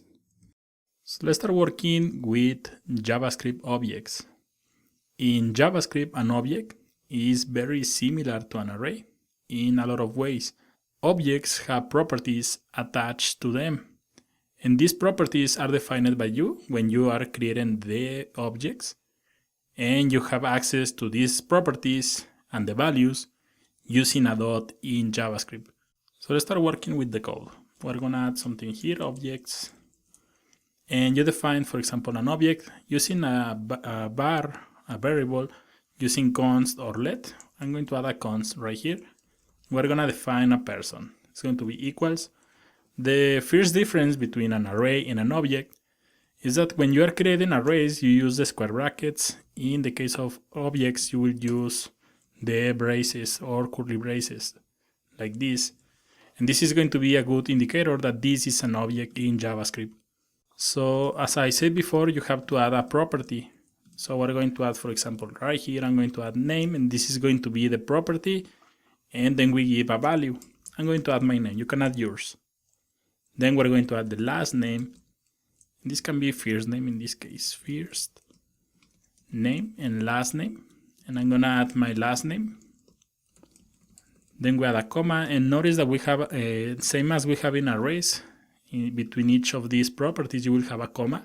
Then we're going to add a comma. And we're going to add another property. This one is going to be job. It's going to be web developer. Then we add a comma, and then I'm going to add another one, an email, email@mail.com, something like this. And this is going to be our object. So we can send this to the console.log person, and save this. And now you can see we have the object right here on the console. So if you remember, when we were working with arrays, we access them by the position, by the index. In this case, you will access this by this property, and you need to add a dot right here. Dot, and I'm going to add, for example, first name. And this is going to print only Juan right here. You can, for example, copy this and paste. And I'm going to add, for example, the email right here, save this. Now you can see we have the name, and we also have the email. There is another syntax with the square brackets, and then you add email. And this property should be inside single quotes like this, email and email. This is similar to associative arrays in PHP, but this one is more common when you are developing in JavaScript. Using the dot is going to be much more common these days. So for example, you can see that we added this object. This has 4 properties, and all of them are strings. But an object can't hold any data type. So we're going to add more info right here. I'm going to add a comma where we can add something like an age.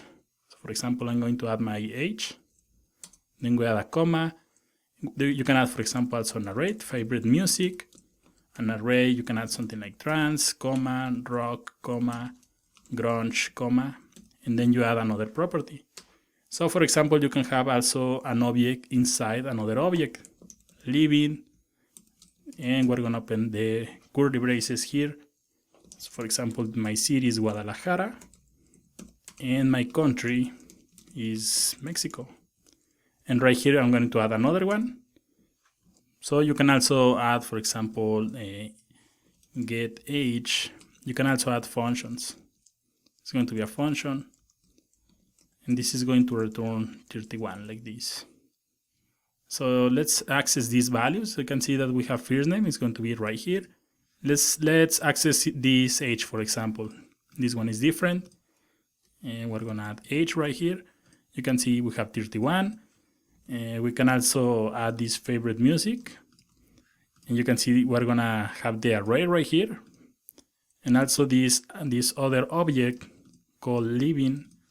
So copy and paste right here. And you can see we have the other object. And also this method. Copy this and paste. And we're going to have here get age. You need to add the parentheses right here. You can see we have 31. When you're developing with objects, there is a keyword that is really important, and it's called the this keyword. This, like this. It's going to be really important. So let's add, for example, instead of having this get age and return 31, we can add something like this. I'm going to add a return new date, and then we're going to add get full year. This is going to return the current year. You can see we have 2080. And we're gonna rename this function to born year, like this. And I'm gonna show you something. I want to print the year where I was born. So you can add something like minus 31, and this is going to print 1987. We have the age right here, so if I add something like minus age, you can see that we have a problem. It says age is not defined. So here is the importance of using the this keyword. When you have an object like this, you can access other properties, for example, this age or this job, by adding the this keyword, this.age. And now you can see that we have the year where I was born.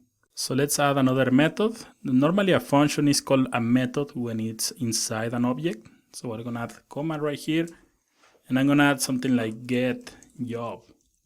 This is going to be a function that is going to return this job like this. It's going to be really simple. I'm going to remove all of these, and I'm going to change the born year to get job. And now you can see we have get web developer here on the console. And you can see we have web developer, and everything is working just fine. So an object can hold a lot of different data types, a lot of information. Even it can hold functions, you can see here.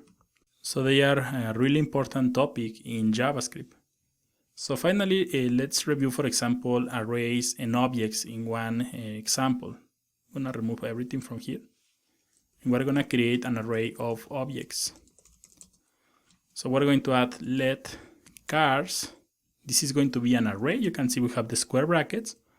But then I'm going to open the braces. So this is going to be an object. Then we're going to have a model. We're going to add Mustang. Then we're going to add the engine. It's going to be 6.0. I'm not really sure if that's the engine that you will find in a Mustang, but this is just an example. Model, Camaro. Then we're going to add engine. Let's add something like 6.1. And finally, let's add another one, model Challenger, and the engine is going to be 6.1. So notice that the last item in the array doesn't have the comma right here, and also the last item in the object doesn't have the comma right here. So if we send this to the console, console.log cars, you can see that we have an array, and this array contains 3 different objects. So how you can loop through this array of objects, you can add something like this, and I'm gonna add 4, and of course we're gonna cover 4 in upcoming videos, but I'm gonna show you something. Let e equals to 0. This is going to be the initialization of the for loop. Then we're gonna loop this cars.length. So we're gonna run this only 3 times, and then we're gonna increase the value. This is a standard for loop. You can see we have something like this. The for loop is in 3 parts: the initialization, then the condition, and then the increment. Finally, we're going to add something like console.log, and we're gonna add cars. So inside this, we're going to add the square brackets, and we're going to add the position. This position is going to be E. So we're going to start at position 0. Then we're going to increment. So it's going to be 0. Then it's going to be 1. And then it's going to be position 2. So this is going to print the 3 values. That. And we want to print the model like this. Save this. And now you can see we have Mustang, Camaro, and Challenger. And this is going to be really common when you are developing in JavaScript. Create arrays or objects and loop through them using the for loop. Also, there are many ways to loop through an array or an object. There are several methods. We're going to cover those in upcoming videos. So this is going to be it for the objects. In the next video, let's review again const when we are working with objects and arrays. So let's continue working in the next video. So now that we have the knowledge about arrays and objects, let's review a topic that causes a lot of confusion between JavaScript developers. So for example, we're gonna const in arrays and objects. So for example, if we have a const variable, const name equals to 1, in this case, we send this value to the console, name, you can see it's working just fine. But if you wanna add something like name equals Pablo, in this case, this is going to print an error because a constant cannot be reassigned. So let's review, for example, creating an array. We're gonna add const name and we're going to add 1, 2, 3.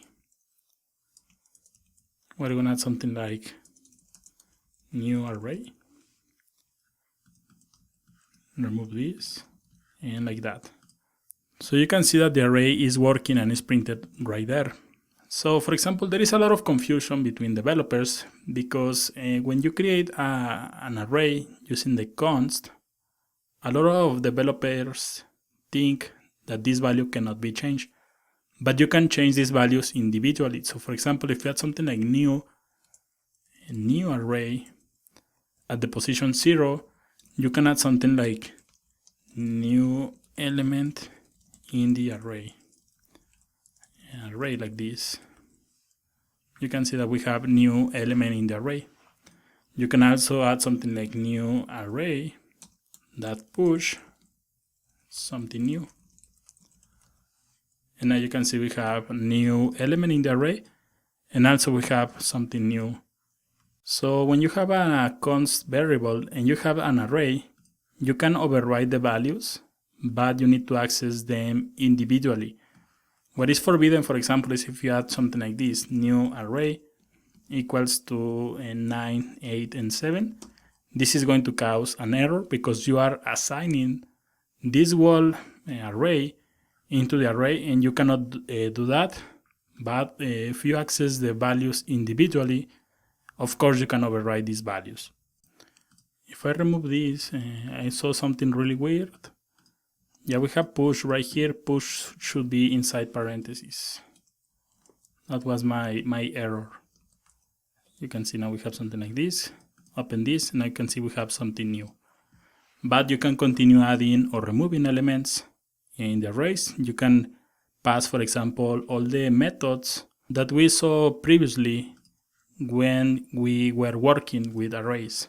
So the same goes for objects. If you add something like const card, and then you create an object, name, we're gonna add Mustang. Let's add an engine, something like 6.4. Not really sure if that's the engine of the Mustang. If we add console log.car, you can see that we have name Mustang and the engine 6.4. If you add something like this, for example, car.name equals to Challenger, this is going to override the value. You can see we have Challenger and the engine is going to be the same. But again, you have to access the value individually. If you want to reassign this car equals to a whole new object like this, name a new car, engine, something like 2.0, is going to cause an error because you cannot reassign the whole variable.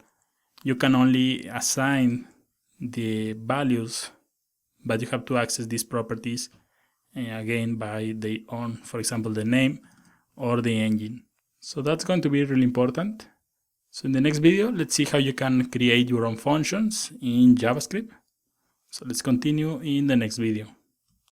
So in this video, let's take a look at functions in JavaScript. This is going to be a really important topic, so we're gonna make this in 2 videos. So first, I'm gonna add the comment functions. And then I'm going to explain a function, how you can create your own functions. So for example, there are several ways to create a function. The first one is called function declaration. So you add the keyword function like this. This is a keyword that exists on JavaScript, and this will tell JavaScript that we want to create a new function. So we're going to add hello visitor. Then you open a parenthesis, and then you open the curly braces. Everything that is inside the curly braces is going to be the body of the function. So you can add something like this, console.log, and you can send a message, hello and welcome to our website, like that. So if you save this, you can see that nothing is happening because we have this console.log and there is no message in the console. Well, when you create your own functions like this, you have to call the function. So we're going to add a function must be called. And you call the function just by adding this. Hello visitor, and then the parentheses. And then you add the semicolon at the end. So this is going to execute the function. And now you can see we have hello and welcome to our website. You can also pass arguments to functions. This will make your functions more smart. And an argument is going to be a value from the outside of the function that is going to be added inside the function. So right here we have hello visitor, and I'm gonna add right here the argument.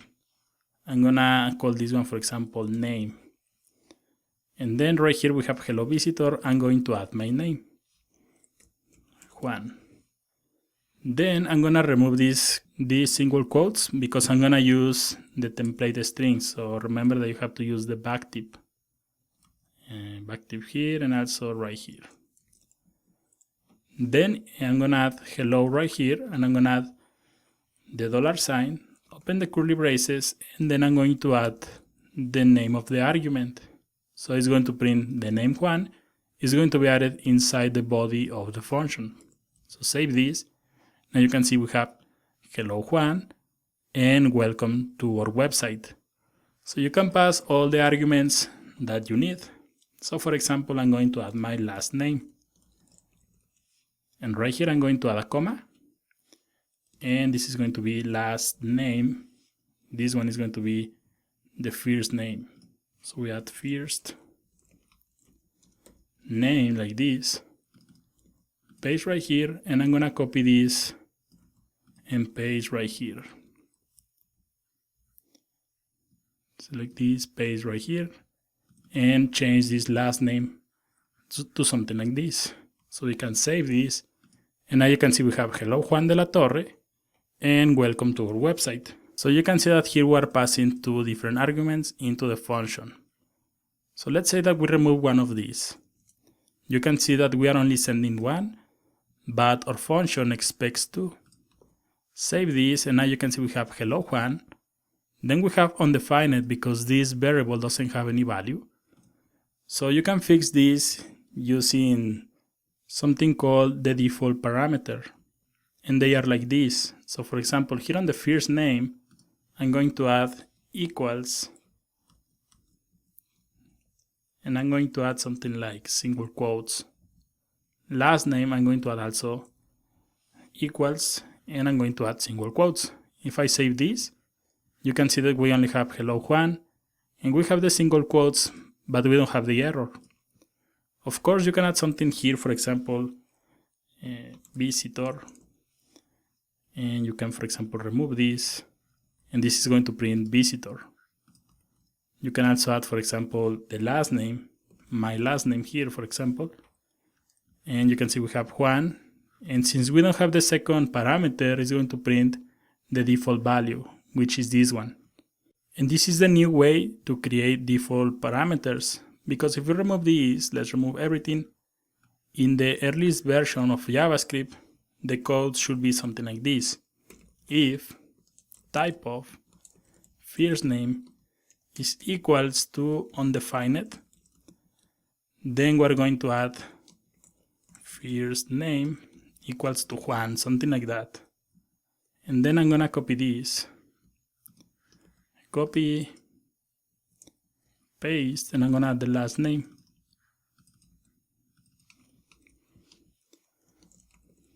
So this was the previous way of adding the default parameters, but you don't have to use this. The new way is much cleaner, and is the code looks more organized. You can see it's going to be like this. So let's create another function. We're going to add something like function addition, and this one is going to take two parameters. So it's going to be number 1 and number 2. Then this function is going to return number 1 plus number 2. So you can see that we have something different here because we are returning the value. There are two ways that you can create your functions. You can create a function like this one that is going to print the value in the body of the function, or you can create a function that is going to return the value like this one. And normally you will create a function that returns a value when you want to make something else with that value. But I'm going to show you this working. We're going to add addition, and we're going to add, for example, 1, 2. This is going to make the addition 1 and 2. If I make something like this, you can see nothing is happening because we return the value, but normally you will return this into another variable. So we're going to add something like result, and then you will send that value to the console log result like this. And now you can see we have the number 3. So you can see we created this function and then we return the value. So we have the function here, and the value that is returned is going to be assigned to this result variable. So the idea behind the functions is that you can use this more than once. So for example, I'm going to add let result, then I'm going to add result equals, and save this. You can see we have 3, and we can call this again with different values. 10 and 15 is going to print 16, and also we can call this one again. So we're going to add 3, 4, and it's going to return 7. So basically a function is code that you can reuse more than one time, and you can see this looks more organized. So in the next video, let's review the other way of creating functions. We're gonna see of something called the function expressions. So let's continue working in the next video. So in the last video, we saw this function declaration. In this video, let's see something called the function expression. We're gonna remove all the code. Of course, I recommend that you keep all these codes where you can check them again. So we're going to add function expressions. And normally a function expression is going to be like this. Const sum is going to be equals to a function, and then we open the function body. We're gonna add something like this. Return number 1 plus number 2. Same example as we did in the previous video. Then we're going to add something like console.log, and then we're gonna add the name of the variable, sum. And we're gonna add the addition, we're gonna make the addition 3,3, something like that. So we're going to add the number 1 right here on the arguments, number 1, comma number 2. So save this, and now you can see we have 6. And we have the value of the function is going to be here on the sum. And again, you can reuse this all the times that you need. It doesn't matter that this is a const. You can use this all the times that you need. So for example, 4,8, and I'm gonna remove this. You can see we have 12. Again, we're going to add another one. It's going to be 40, 80, and finally it's going to be 24, 28, something like that. Now you can see we have the results. Using this kind of functions, you can also create default parameters. So for example, if you call this without any values, it's going to be empty. And it's going to be like that. It's going to be empty. You can see it says not a number. So you can add something here, for example, equals 0, which is going to be the default value, equals 0. So save this, and the value is going to be 0 when you don't pass anything into this function. There is another type of functions. These functions are invoked immediately, and they are called ifs. So we're going to remove everything. We're going to add a comment, functions that are invoked immediately, and they are called ifs, like this. And immediately invoke function expression. This is what if stands. So it's going to be like this, and maybe if you have already experience working with jQuery, this code may look familiar. It's going to be like this, function, then you open parentheses, then you open the curly braces, and it's going to be like this. You need to add a parenthesis right here on the bottom. So you can add something like console.log. Yes, this is an IFE.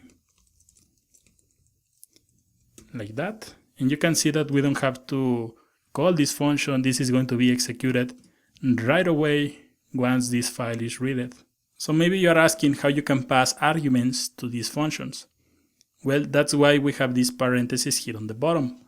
I'm going to remove this message, and we're going to add something like learning. Then we're going to concatenate. We're going to add a plus sign. You can use also the template literals, and it's going to be technology. Then here on the top, we're going to copy this technology, and it's going to add right here the variable. Here on the bottom, we're going to add the value, JavaScript, like this. So save this, and now you can see we have learning JavaScript. So this is how you use ifs.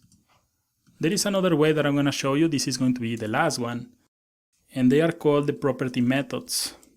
They look like an object, so we're going to add property methods.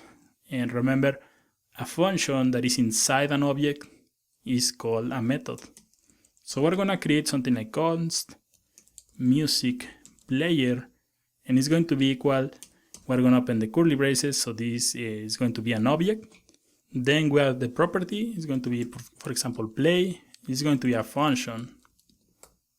So open the curly braces, and we're going to add console.log. And let's add, for example, an ID right here. And we're going to add template literals, playing song with the ID. And then I'm going to add the $sign and open the curly braces, and I'm going to add that variable ID. And then I'm going to add the semicolon at the end. So you will call this property method by adding the music player, which is the name of the variable, then a dot, and then the play method.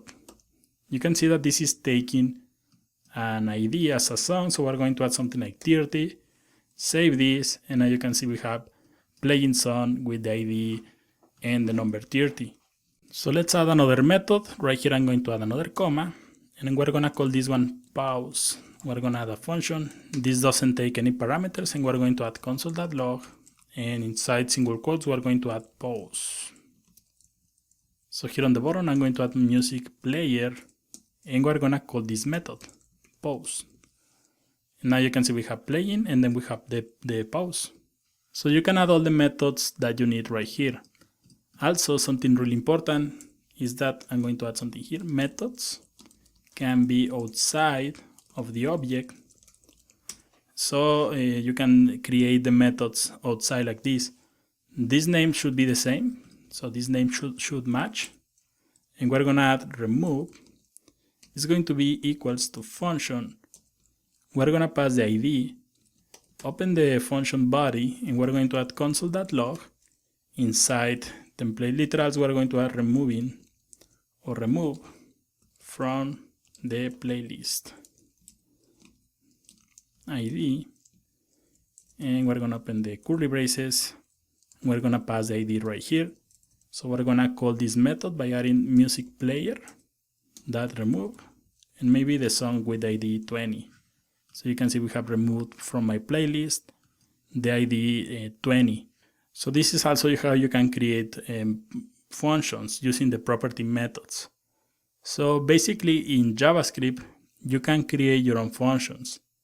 But remember, JavaScript already has a lot of functions. So for example, console.log is a function that exists on JavaScript.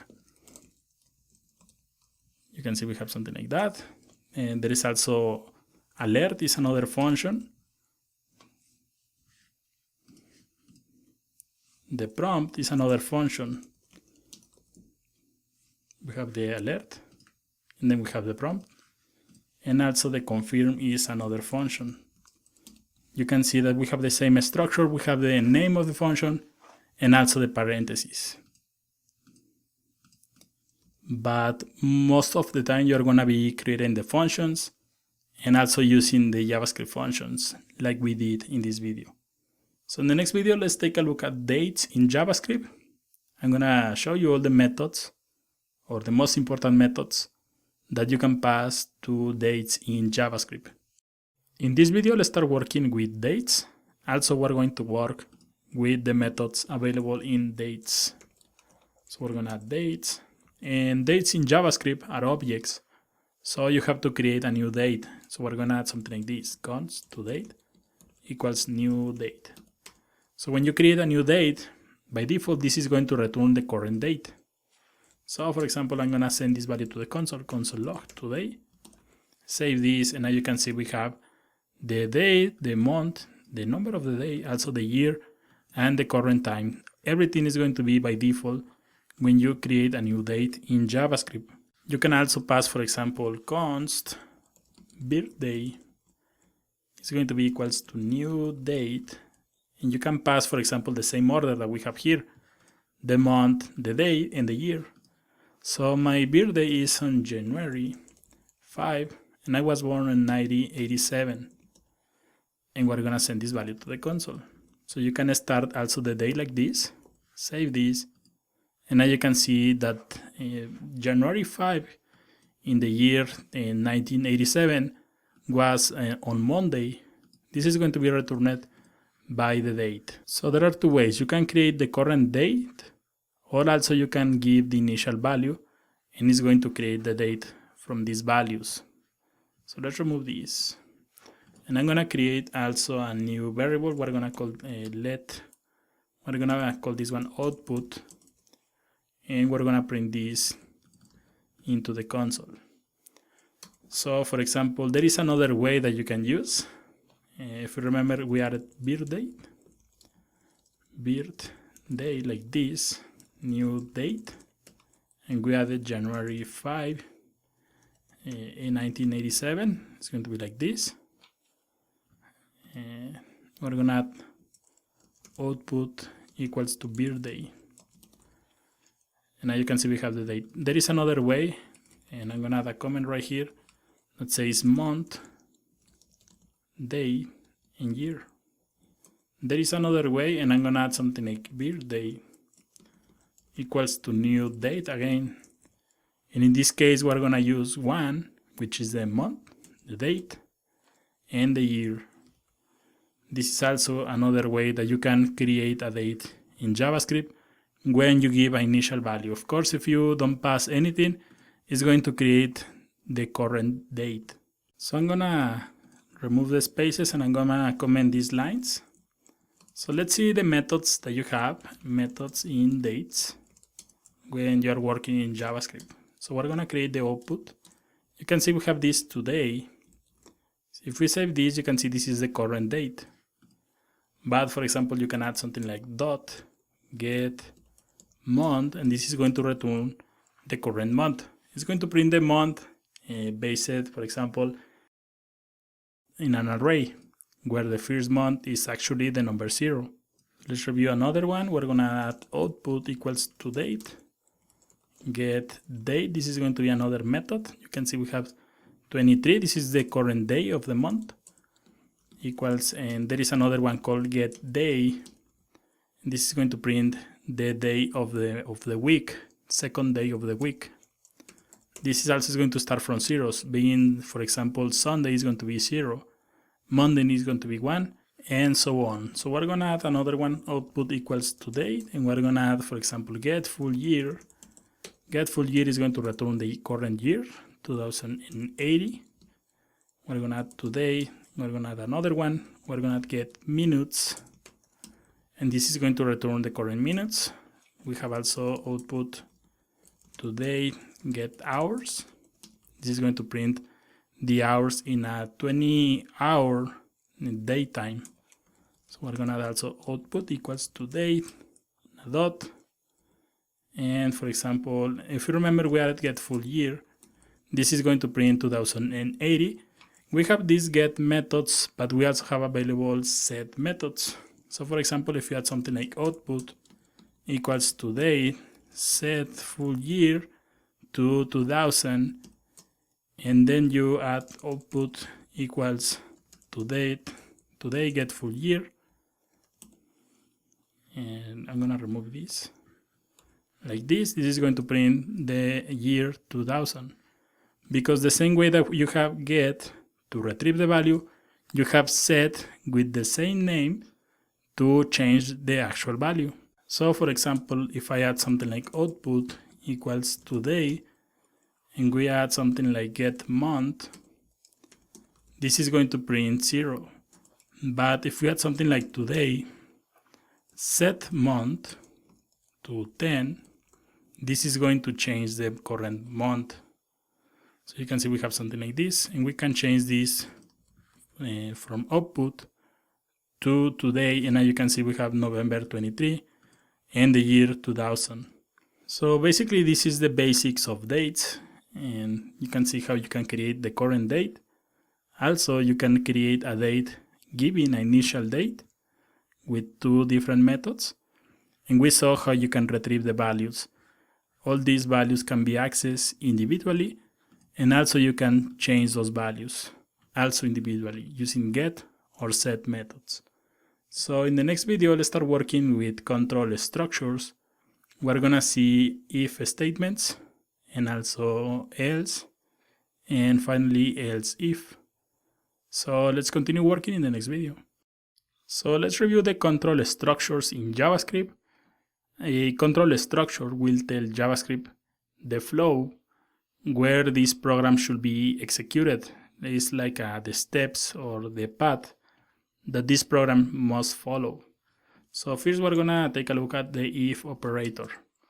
It's going to be really easy. We're gonna add something like const learning JavaScript, and we're gonna add something learning JavaScript equals to true, and then you can add something like if learning JavaScript. We're gonna add console.log, and if this is true, we're gonna execute this code. Great. And if it's not true, we're going to execute this code.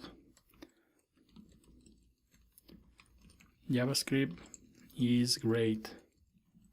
So we can save this, and now you can see we have great. So since this is true, it's going to execute this line. In case that this is false, you can see we have so bad JavaScript is great. So you can control how this program is going to run if the condition is met. Here inside the if statement, this is the condition that JavaScript is going to check.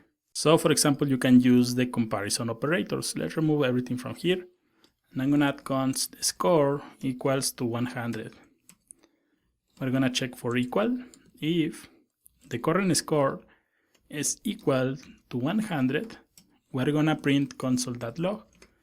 Yes, is the same. Something like that.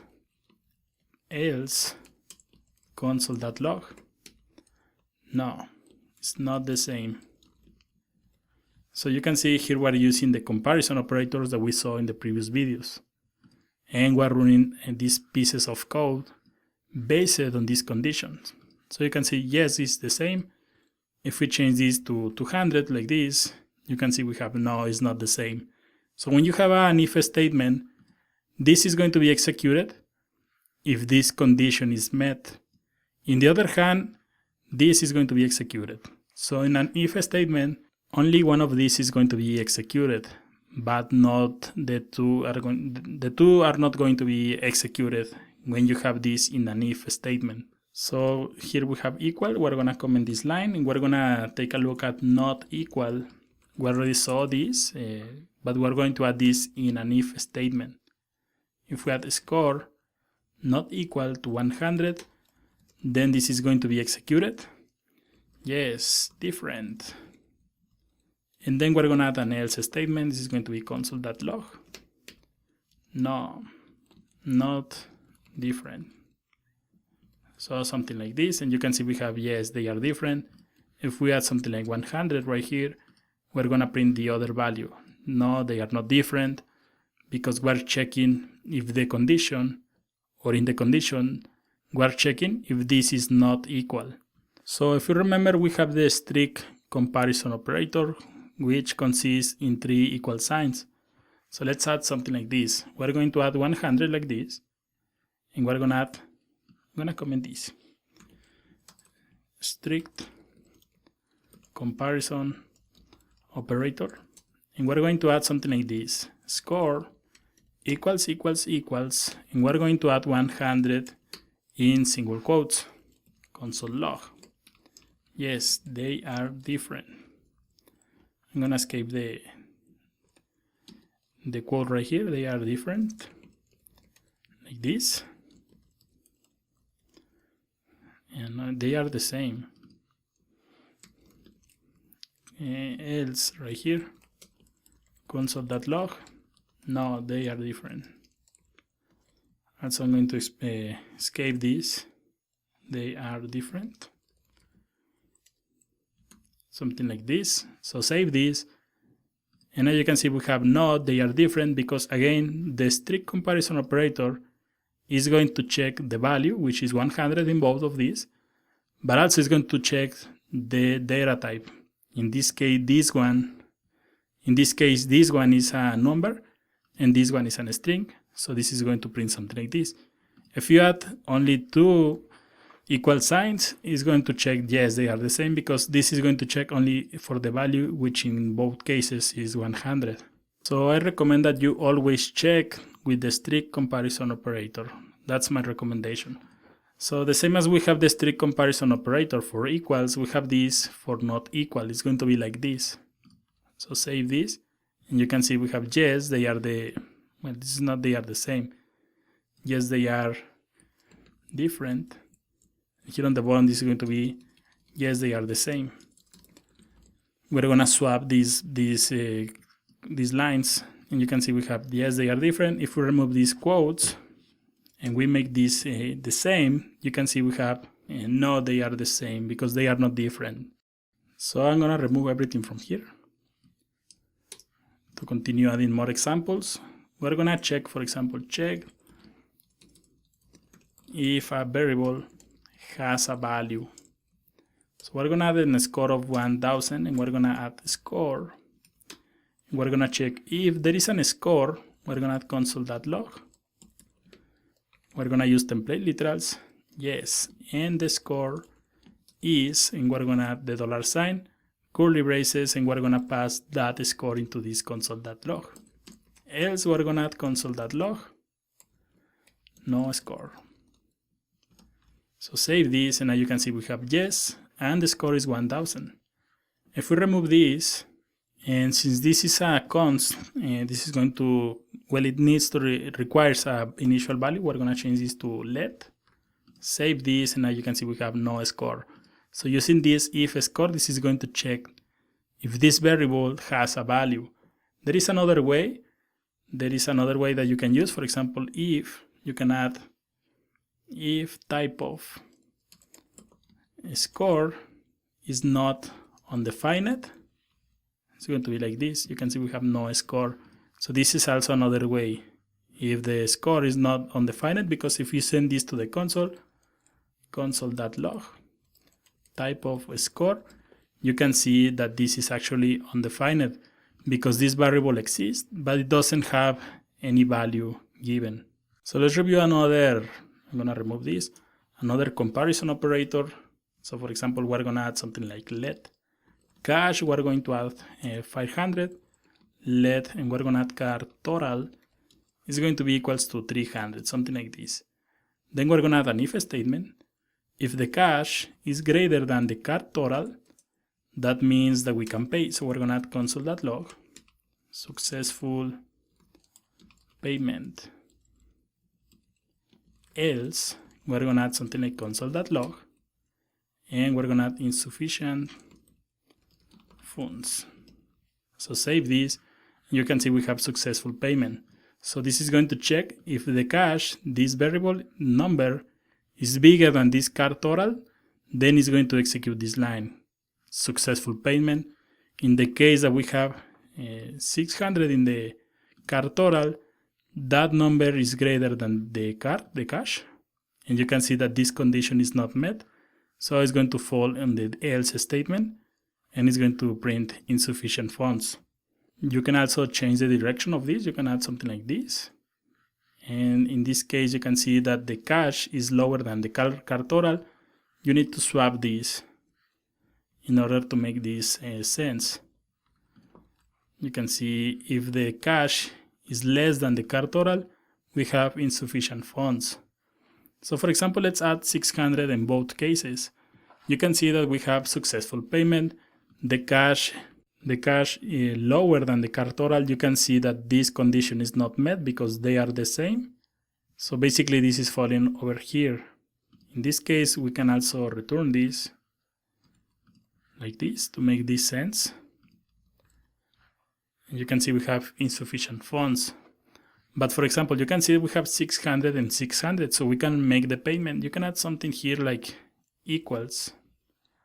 And this is going to check if the car total is equal or greater than, then it's going to make the payment.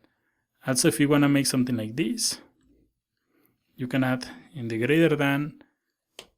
greater or equal than the car total. So in this case, we are checking if the cash money that we have available is greater than or equal to the car total. Then you have to print the successful payment, and this is the result that we have here. So you can see that we have greater than, lower than, greater or equal, or lower or equal also. And for example, when you only have one line in your if statements, you can skip these braces. You can remove all of them, and the result is going to be the same. You can see we have successful payment. My recommendation is to always use them.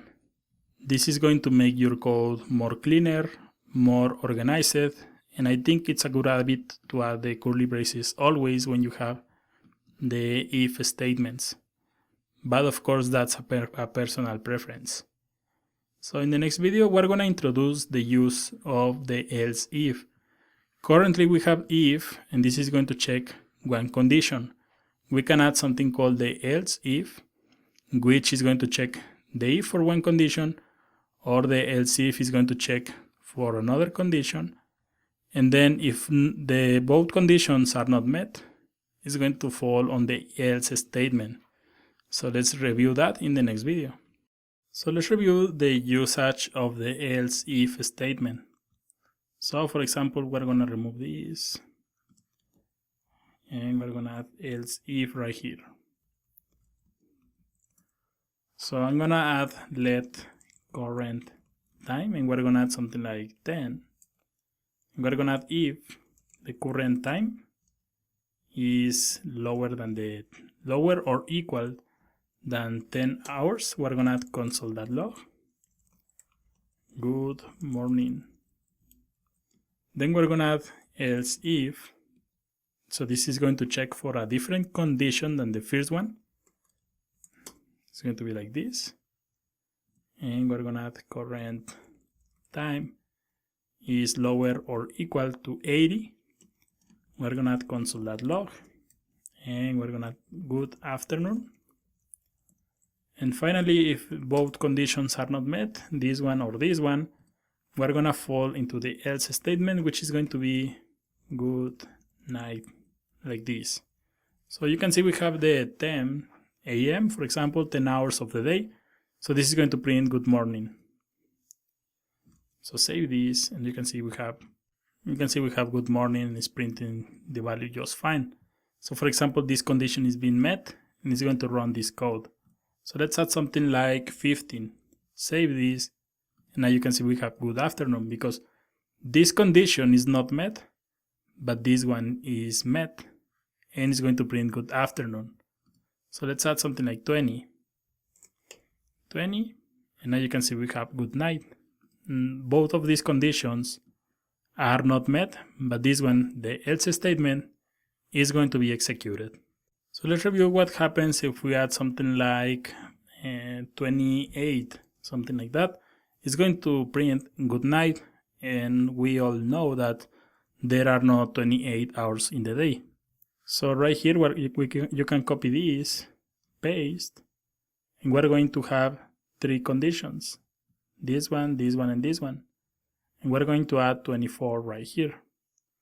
We're gonna cut this and replace this code. And finally, I'm going to add console.log. And we're gonna add invalid. So save this and now you can see we have invalid. If we add something like 20 here, this is going to print good night. And now you can see everything is working. But let's review, for example, what happens if we add -3. You can see that we have good morning, and of course this is also an invalid time of the day. So here you can use, for example, the AND operator, and it's going to be like this. We're going to add an if right here. We're going to add current time is greater than 0, and this is going to check for an end, and the AND operator is going to check that this condition and this condition, both conditions, should be met in order to run this. We're going to change this to 12. Then here on the afternoon, we're going to add another one. Current time is greater than 12. Because you can see here we're checking is lower or equal, so we need to add greater than 12. There is also, we can add greater than or equal to 13. But I'm going to add greater than 12. Of course, you can add the other value, and we're gonna add end the current time is less than or equal to 80. Finally, we're going to add another one. We're gonna copy this, and in this case I'm going to add greater than 80 and less than current time is less than or equal to 24. So let's save this, and now you can see we have invalid because we're checking that these both conditions are met. The current time is greater than 0, but also is less than or equal to 12. So let's add something like 3. Save, and you can see we have good morning. If we add 12, you can see that we have also good morning. So in this case, both conditions are met, and this is going to print good morning. Let's add something like 15 here. Save this, and now you can see we have good afternoon, because again this 15 is greater than 12 and is lower or equal to 80, and it's going to print this. Finally, if we add 20 right here, is going to print good night, because again, both conditions are met. And if we add 28, you can see this is going to be invalid. So this is a nice example of the usage of the if statement. Also the else if, we're checking 4 different conditions in 2 different else if. And finally, we have a fallback in this else statement. So let's review the OR operator. We're going to remove this. We're going to introduce OR operator. And we're going to add if. Well, let's create 3 different variables. We're going to add cash. It's going to be 300. Let credit is going to be also 300. We can add a comma here so we can skip the let keyword. And we're going to add card totals. It's going to be 500, something like this.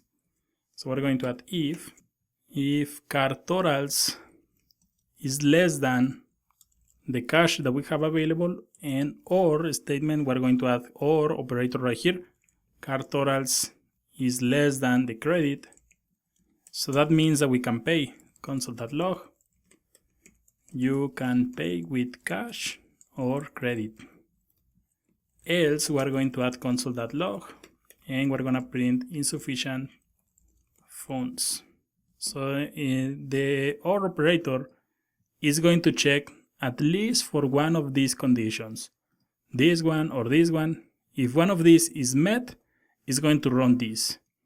If none of these conditions is met, it's going to run this code. So save this, and let's save this.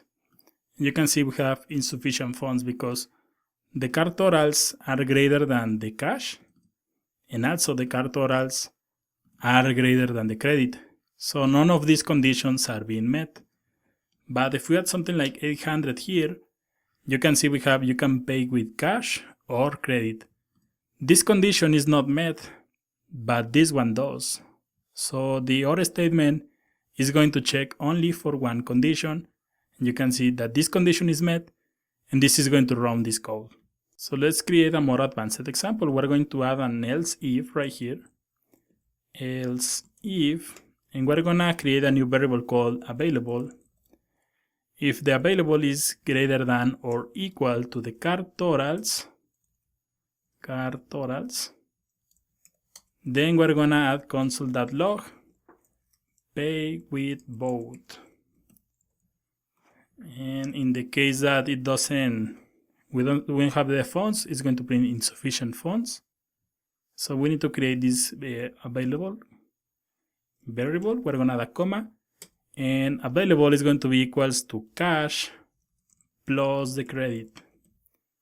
So we're going to add 300 here again, 300, and the totals are going to be 500. So save this, and now you can see we have pay with both, because this condition and this condition are not met. So this one is going to skip, but then it's going to check the available, which is going to make the addition 300 plus 300, and that's going to be more than the card totals. In case that, for example, that these card totals are 800, none of this is going to be met. This one, or this one are not met. It's going to run this else statement. Finally, let's add some money here. For example, 1,000 in cash. We're going to save this. And now you can see you can pay with cash or credit because this condition is met. This one is not, but the OR statement is only checking for one. So this one is going to be executed. So this one was a more advanced example. We're going to remove everything from here. And the last step is going to be the ternary operator. We're going to add ternary. Ternary is going to be like a shorthand if statement. So we're going to add something like const logged in. We're going to add something like false. And we're going to add something like console.log. And right here we're going to check this variable logged in if is equal to true. And this is going to be like an if statement, but it's going to be in one line.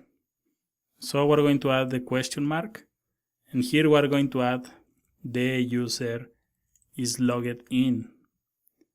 Then we're going to add the colon. And this is going to be like an else statement. not logged in. Please log in. So you can save this, and now you can see we have false. So I'm gonna make this a little bigger so you can see better the word code. So this is really similar as having something like this. If logged in, this is going to be the condition. This is going to be equal to this. Actually, it's going to be more like this. So this is going to be the condition. This is this part.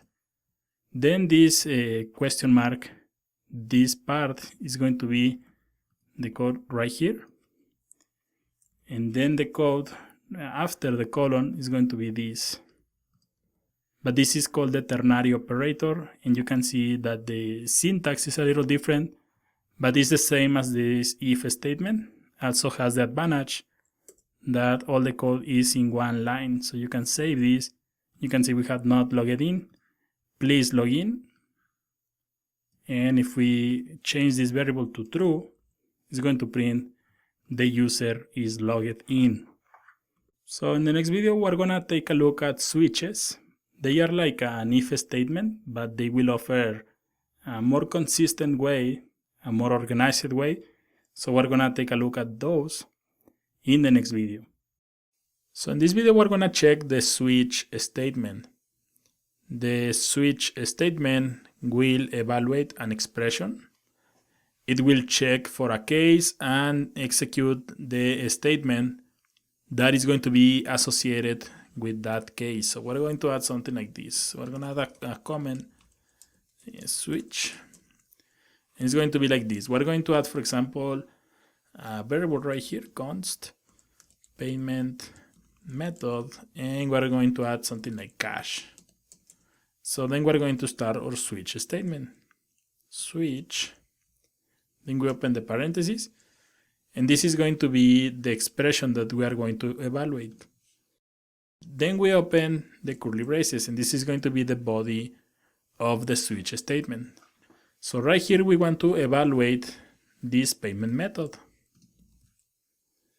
Then we're going to write the cases. So we're going to add case, and we're going to add, for example, cash.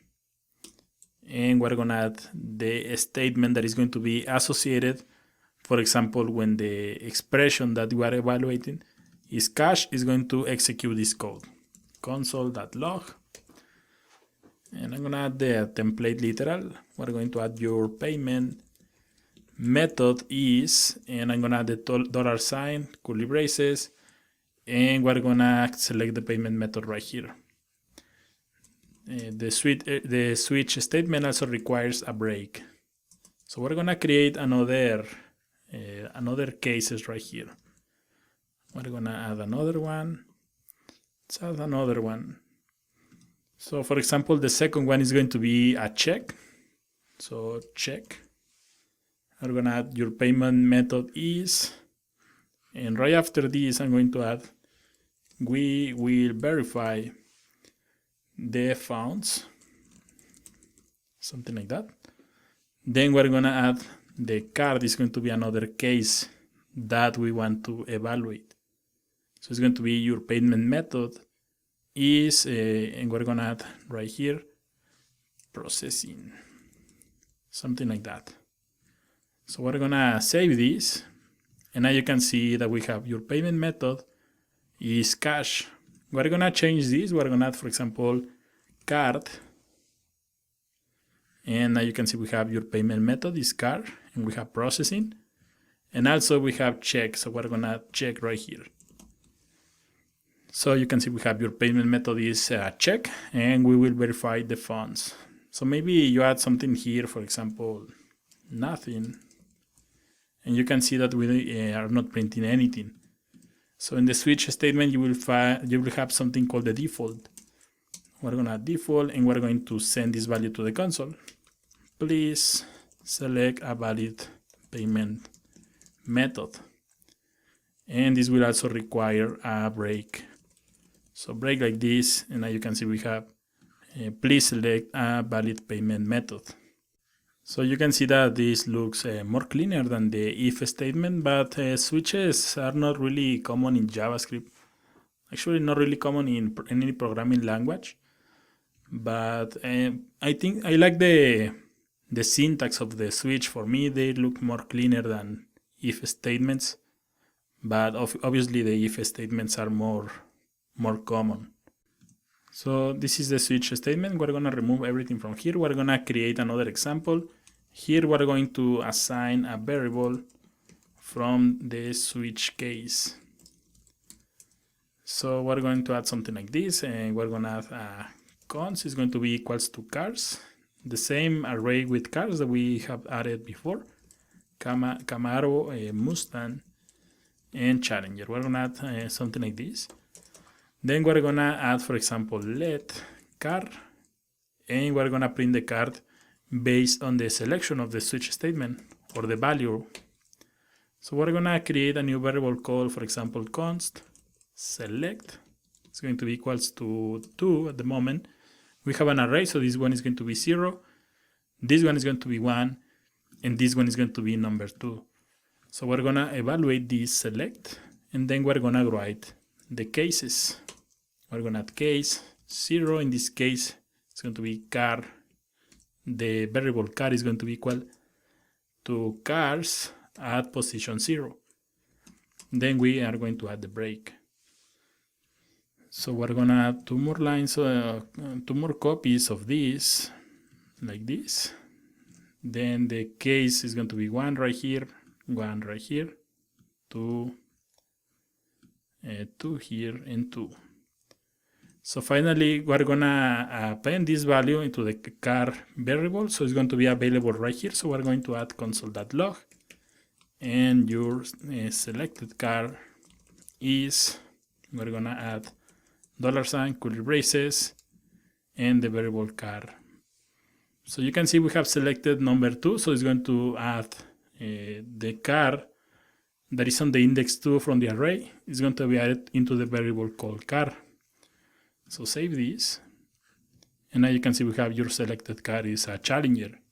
So let's say that we added number 0 is going to be the Camaro, and finally the number 1 is going to be the Mustang. So you can also, for example, in the previous example, we print the value in the cases, but you can also, for example, give the variable any value and then print that value outside of the switch statement.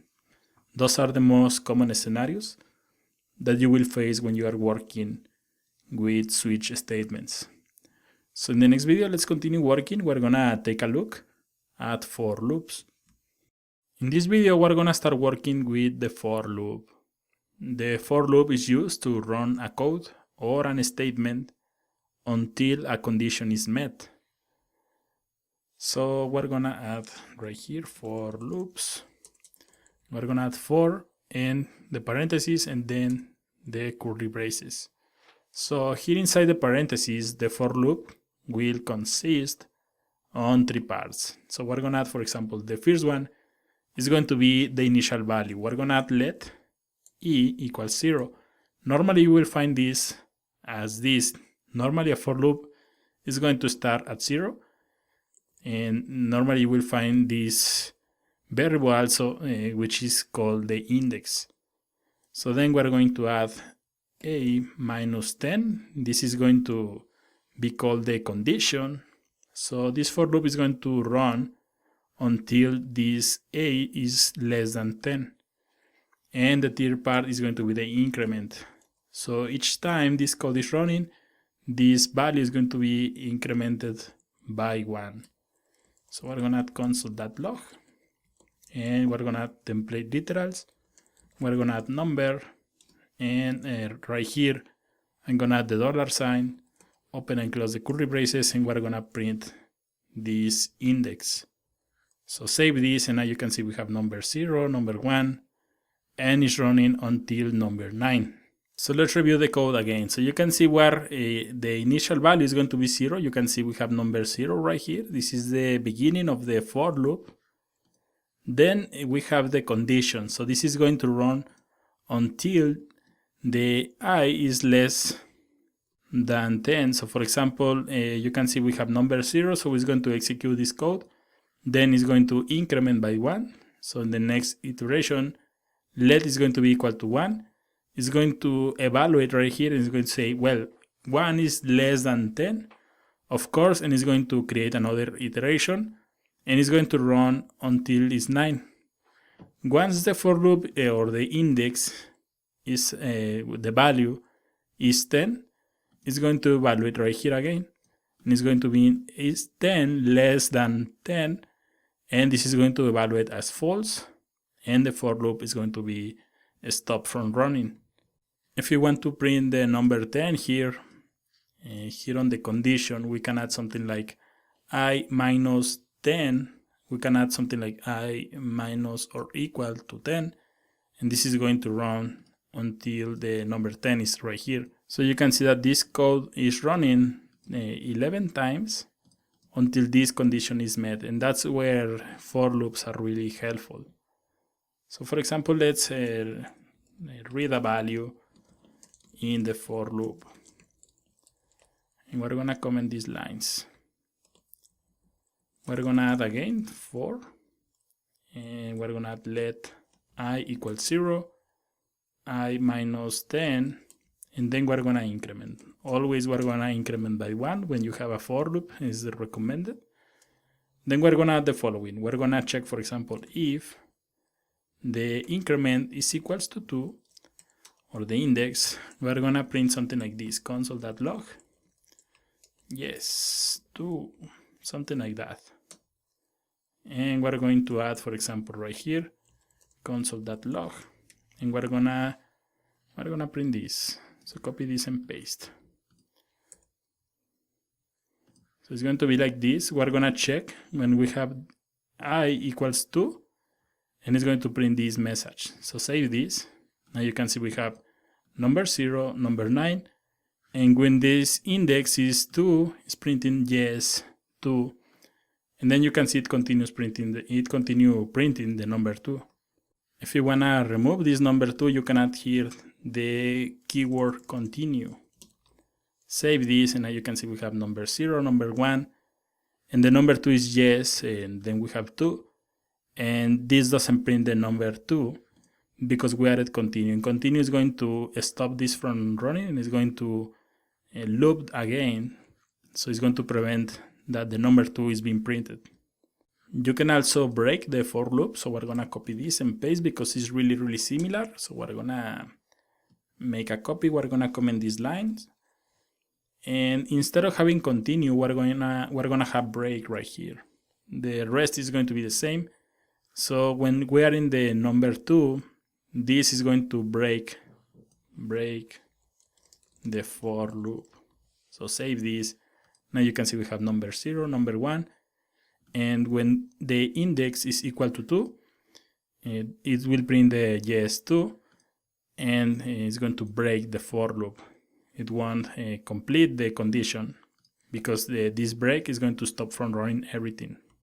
So let's review. For example, I'm gonna comment this, the for loop, and if you remember in the math video we saw the modulos. So we're gonna copy and paste this. I'm gonna remove everything from here, and right here, for example, I'm going to add an if statement. If the index, and then we're gonna use the modulo between 2 is equal to 0, then we're gonna add console.log, template literals right here. I'm gonna add the $, curly braces, the index. We're gonna add something like is even, and we're gonna copy this, else, and we're gonna add that this increment is odd. So save this, and now you can see we have number 0 is even, number 1 is odd, number 2 is even, because when you divide a number between 2 and the residuum or the remnant is 0, that means that this number is even. And you can see we have this exercise, something that can be done with a for loop and the if statement, also the modulo operator. So finally, let's review an example of the for loop in an array. So we're gonna add something here. I'm gonna make some space right here. So let's create a constant. We're gonna add for loop for a shopping cart. Let's say that we have a constant called shopping cart. It's going to be equal to an array. So we add the square brackets, then we add product1, comma, product2, and the product3, like this. So normally you will access each value manually. It's going to be something like this, console.log, and then shopping cart, then position 0, and also position 0, 1, and 2, because we only have 3 items in the array. So we have product 1, product 2, and product 3. You can access these values easier with a for loop, because imagine that you have a shopping cart with 100 items. You have to add 100 lines like this one. So a for loop normally is a good way to loop through an array. So we're going to remove this. We're going to add for let e equals to 0, let I equals to 0. Then we're going to add, for example, you can see we have 3 items, 0, 1, and 2. So we can add something like -3, and then we're going to add I++. So I'm going to add console.log, and then we're going to add template or string literals, product. And then we're going to add the $, curly braces, and we're going to open this shopping cart array. Then we're going to pass the index inside the square brackets, like this. So save this, and this is going to print product, which is right here, and also the name of the product, product 1, product 2, and product 3. So let's add a new product, product 4, save, and now you can see that this is only printing 3 different products. So we added a new product. We need to make change the condition, and now it's going to print 4 different products. Knowing how many products the shopping cart has is a little complex, because we have hard-coded the value. But you can use one of those array methods that we saw earlier. Shopping cart that length is going to print the length of the array, and you can see we have 4. So we can use this right here, and this is going to be more dynamically. If the array contains 2 products, it's going to run 2 times. If the array contains 20 products, it's going to run 20 times. And normally this is better. So you will save this. Now you can see we have 4 products. If I remove one of these, save, and you can see that this is running 3 times. If we add a new one, comma, and then we add a product 5, this is going to run 5 times, because we are getting the value from this dot length property or method that you will find in arrays, and this is going to be better. You can see that this is working just fine.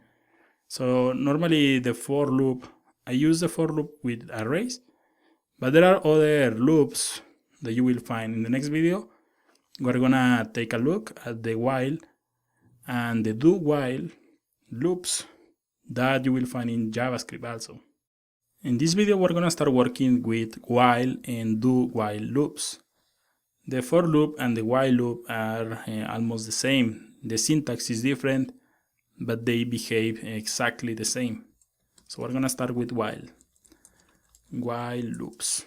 We're gonna add, for example, let I equals 0. So this is going to be the index, the initial index. Then we're gonna add while. We're gonna open parentheses. Here is where we are going to add the condition. Then we open the curly braces, and this is going to be the body of the while loop. So right here you can see we added this I. So we're gonna add I minus 10. Then you need to add, for example, the increment. And the increment is going to be added before the closing curly brace that we have here. So you can see that we have the 3 parts: the initial value, the condition, and the increment. This should be 10 right here. So then we're going to add the body, or the code that is going to be executed until this condition is met. Console.log, template or string literals again. We're gonna add number, and then we're gonna add the $, curly braces, and the index I. So save this, and now you can see we have number 0, number 1, number 2, 3, 4, 5, and all the different numbers. So you can see that the syntax is different, but basically they are doing the same. So let's, for example, add the example that we saw from the previous video, looping an array with while. We're gonna create an array. Again, it's going to be called shopping cart. Just to make the same example, we're gonna add product 1, product 2, and product 3. Then we're gonna add the index, or the initial value. It's going to be let I equals 0.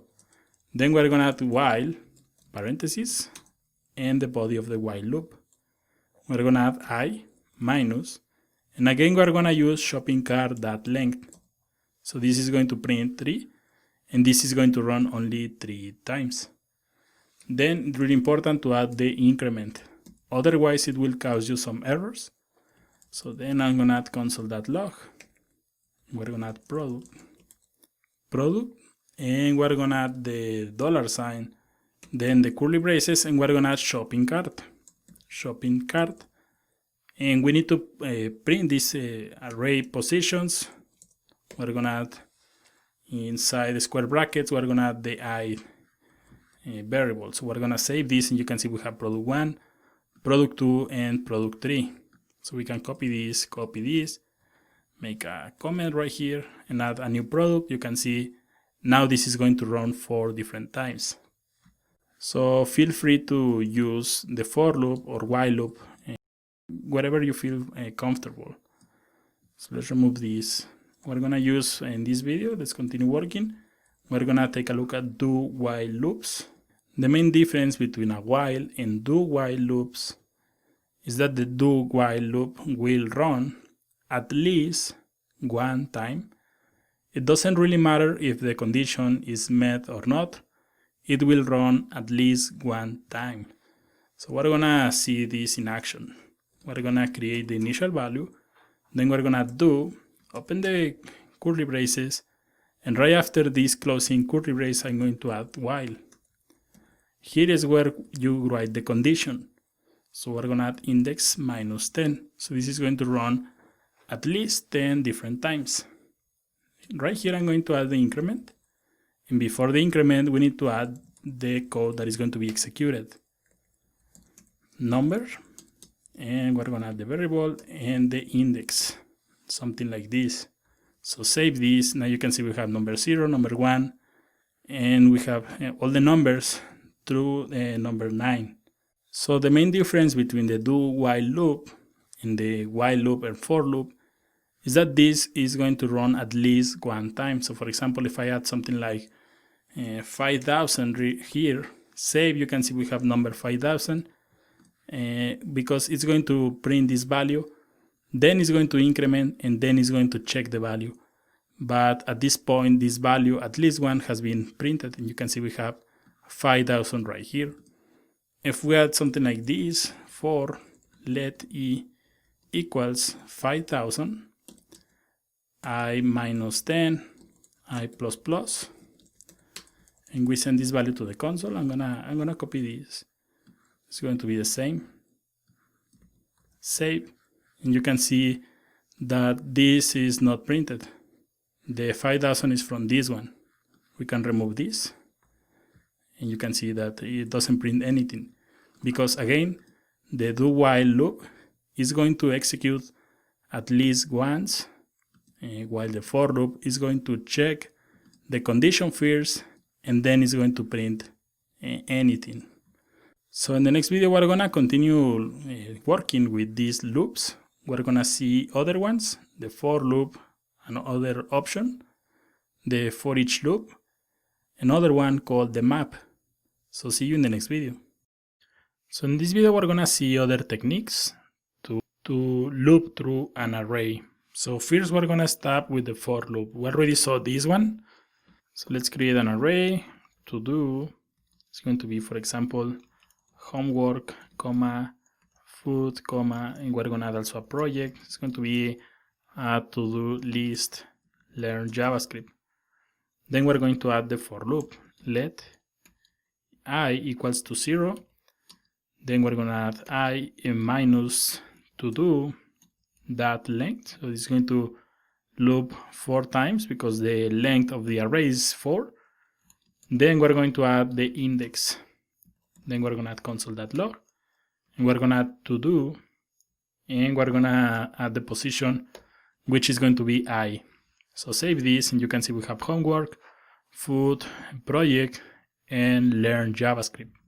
So I'm gonna comment these lines. Next, we're gonna take a look at for each. For each is a new way to loop through an array, and other features that you will find in the ECMAscript 6. So we're gonna copy this to do. I'm gonna uncomment this. We're gonna use the same array, and the syntax is like this. To do is going to be the name of the array. Then you add for each. Then you open parentheses, and this is going to be a function. Open parentheses again and open the curly braces. So right here is going to be the body of the for each. But you can see, for example, this is a to-do list. You need to pass a singular name. This is recommended. Of course, you can name this wherever you want, but I'm gonna call this one assignment. And right here, I'm going to add console.log, and we're gonna add $, open the curly braces, and we're gonna add this variable assignment that we created right here. So save this, and now you can see that we have the same result. The for each is going to look more cleaner, and we're gonna use this in all the projects. Here on the for each, inside the function, if you add a comma right here and you add the index, this is going to help you to print the index. So right here, for example, I'm going to add $, open the braces, and I'm gonna add index. Something like this, and now you can see we have 0, 1, 2, 3, and also the items from the array. So this is the for each loop. Next, we also have map. We're gonna add something like this. I'm gonna add something different here. I'm gonna create a new array. So it's going to be const shopping cart. Again, it's going to be equals to an array, but this is going to be an array of objects, ID 1, and we're gonna add a product, which is going to be a book, comma, and I'm gonna make 2 more copies. And I'm gonna remove the last comma right here. I'm gonna add 1, 2, and 3. So this one is going to be, the first product is going to be a book. Second one is going to be a shirt. And the last one is going to be an album.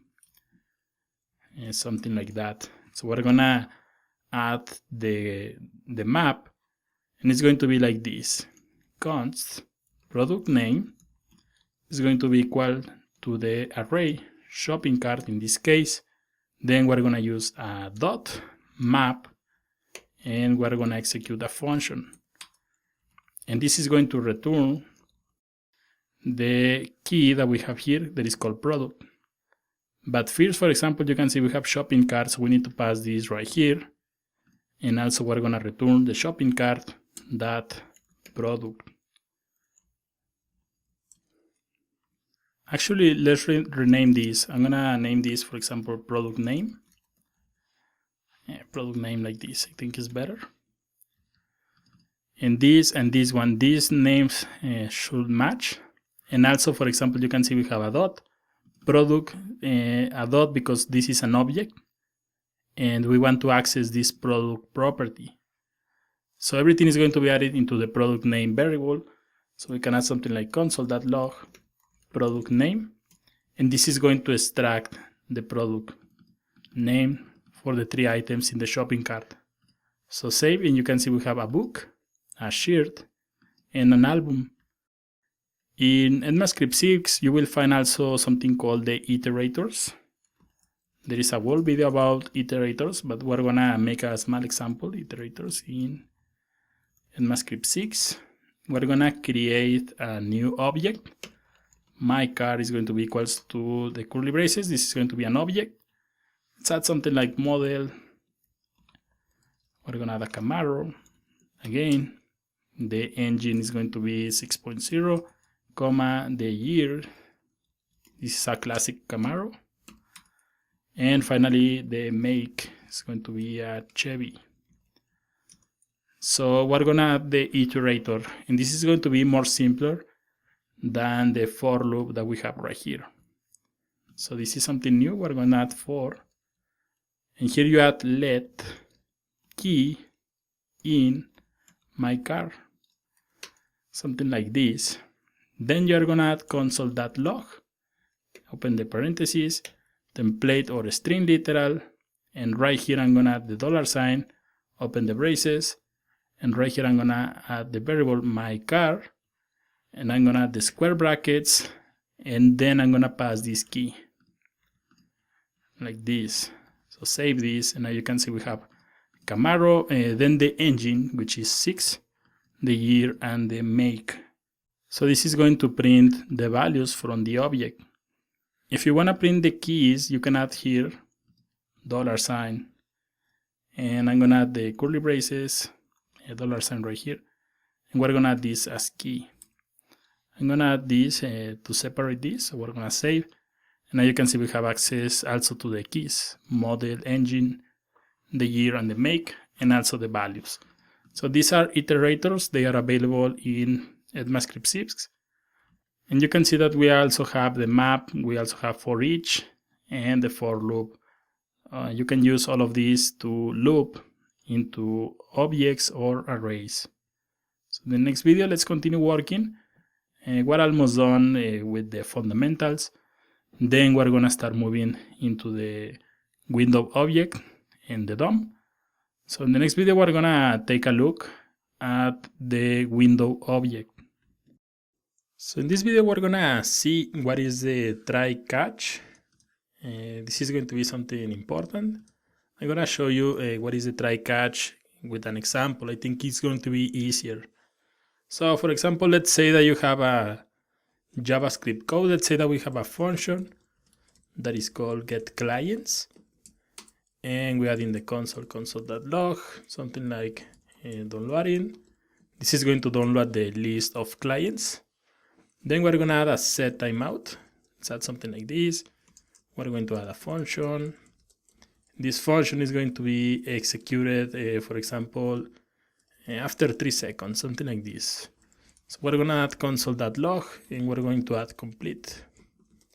So let's call this function getClients. Save this. You can see we have downloading, and then this is going to print complete.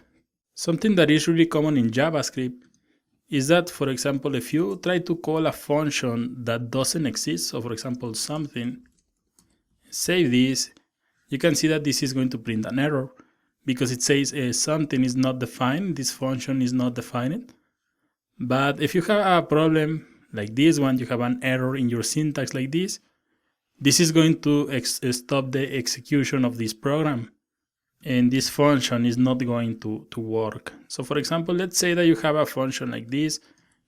Chances are that you are executing a function that you are not really sure if the value is going to be valid or something. You can grab this inside something called the try catch. So you add try, then open the braces, and then you move this right here inside the try. Then you need to add catch right here. So in case that there is any error, this is going to be executed. This is going to try to execute this function. If this function is not defined, then it's going to throw this error. So we're going to console log the error. Error like this. Save this, and you can see that we have an error right here. The reference, it says something is not defined, but the code from the next function is going to be executed.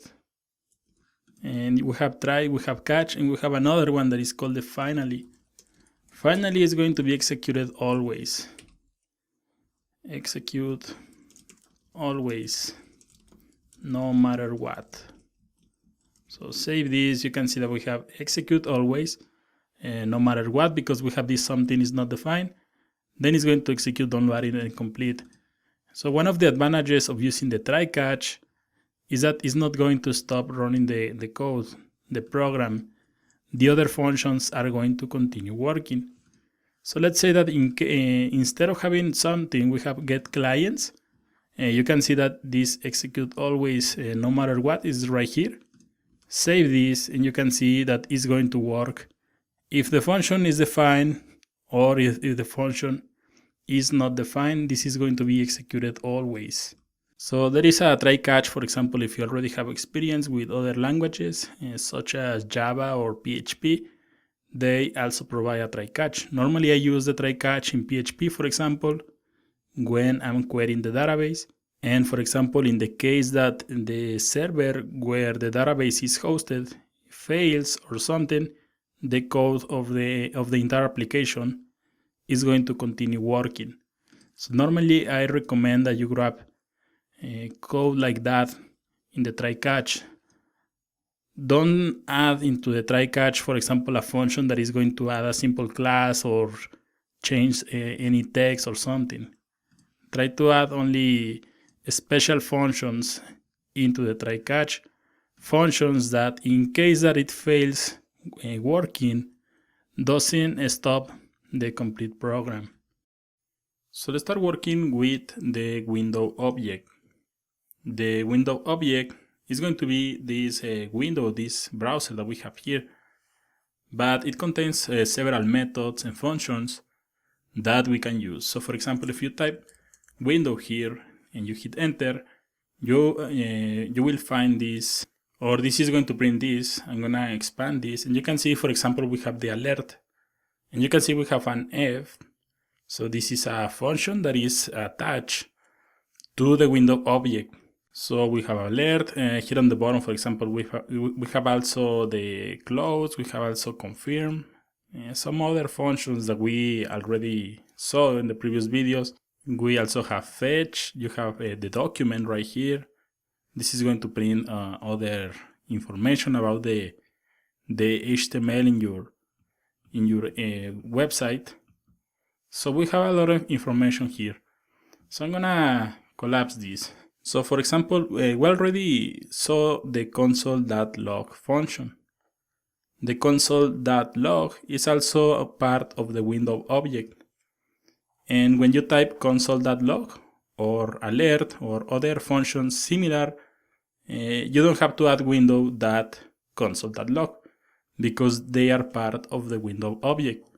But you can type something like this, window.console.log, and this is going to work because the console.log is part of the window object. You can skip this window. You can see it's printing console.log. It's going to print hello. So console.log belongs to the window object, and that's why you don't have to write window.console.log when you send the value to the console.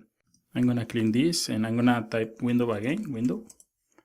Here, for example, you can see that we also have alert. So you can add, for example, window.alert. And you can see it's printing, it works. But again, since alert is part of the window object, you don't have to type window, you only type alert. Like this, and it's going to work. So that's important. The window object will have a bunch of different methods and functions attached to the object. Prompt is another one. So for example, you can add window.prompt, and we can add something, what's your name? And you can see it's working. Also, if you skip the prompt, it's going to work because again, this is part of the window object. So let's see, for example, other components of the window object. I'm going to open again the code. We're going to see, for example, the confirm. We can add something like if confirm, and we can add something like are you sure? And then we can send to the console. Console.log is another component of the window object. We can add something like deleted else we can add something like console.log, nothing happens, and save this. You can see we have are you sure. If we click here on cancel, you can see it's going to print nothing happens. If I reload and click here on OK, you can see it's deleted because we are checking this confirm. If you click on OK, it's going to run this. And you click on cancel, it's going to run this part of the code. So I'm gonna comment these lines. And for example, let's retrieve the width and the height of the window. Retrieve width and height of the window. So we can add something like this. Let height and width of the document. Then height is going to be equals to the window. And we're gonna see a method called outer height. And the width is going to be window outer width. So now we can send these values to the console. Height and console.log width. So save it. Now you can see we have the height is going to be this one, 1052 pixels. It's going to be from here to the bottom. And also we have 629 pixels. This is going to be from here to here.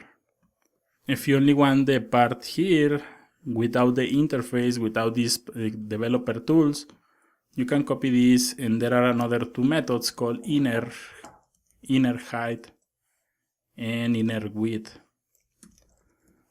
So save this, and now this is going to print only the part that is inside. So this inner height and inner width will, for example, ignore the developer tools, and it's going to print only this section right here. So we can do something with this, for example, this information that we saw. And I'm going to add, for example, right here, if, and we're going to add something like width. And if the width is greater than, let's add something like 1000, we're going to add document, that body, that styler. Of course, we're going to see this in action in upcoming videos. This is only a quick example of the usage of these inner width methods available in the window. We're going to add something like this, the red, and style that background color. And I was missing something. Then we're going to add something like else if, and check, for example, if the width is greater than 500, we're going to add a different color. Blue maybe. And in the else, all the other sizes we're going to add a background color in green. So save this, and now you can see we have blue because the width is 572. If we make this a little smaller and then reload, you can see now it's in green. And if we make this bigger and reload, you can see the background color is in color red. So of course, this is something that can be done also with CSS, and it's going to be easier. I'm going to remove everything. And we're gonna continue working with this. We're gonna see, for example, in the window object, you will find something called the location. So we can add something like, for example, let URL location equals to window.location. So let's send this to the console.log URL location, so we can see a lot of different information. And we're gonna expand this, and you can see, for example, we have the host, which is going to be this URL that we have here. So for example, you can send that value to the console.log URL location, and this is going to be an object, so we're going to add a dot, and we're going to add host. Now you can see we have the host right here, and we're going to expand this again. You can see, for example, we have the host, and this one contains the port. If you print the host name, this is going to print only the URL. So let's remove this, and we're going to add host name. And if you want to print the port, you can add port right here. So save this, and now you can see we have the URL with the port. We have the URL by its own, and the port in other line. You also have the protocol, so you can use this to check if the website is being served using HTTP or using HTTPS. And also, for example, you have right here an href. We can use this href to, for example, redirect via JavaScript. We can add something like this: window dot location dot href equals to http://google.com, like this. Save this, and this is going to redirect to Google. We need to remove this in order to return to our project.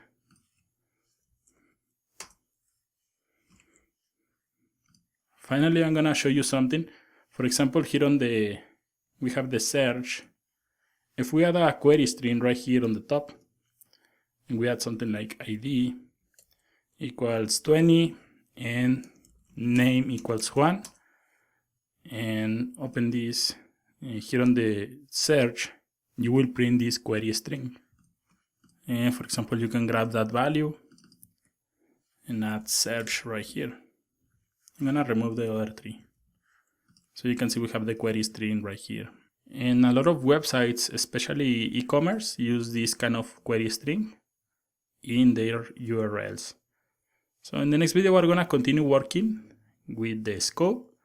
This is going to be very important when you are working with variables and their values. So let's review those in the next video. So in this video, we're gonna take a look at something called the scope. Scope, and we're gonna add the name right here, scope, is the accessibility of variables, functions, and objects in your code. The scope will determine the visibility of variables and their values in your code.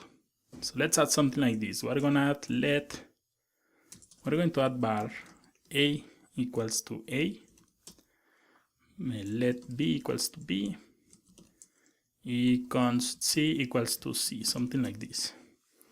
Then we're gonna create a function. The scope of the function is called the function scope,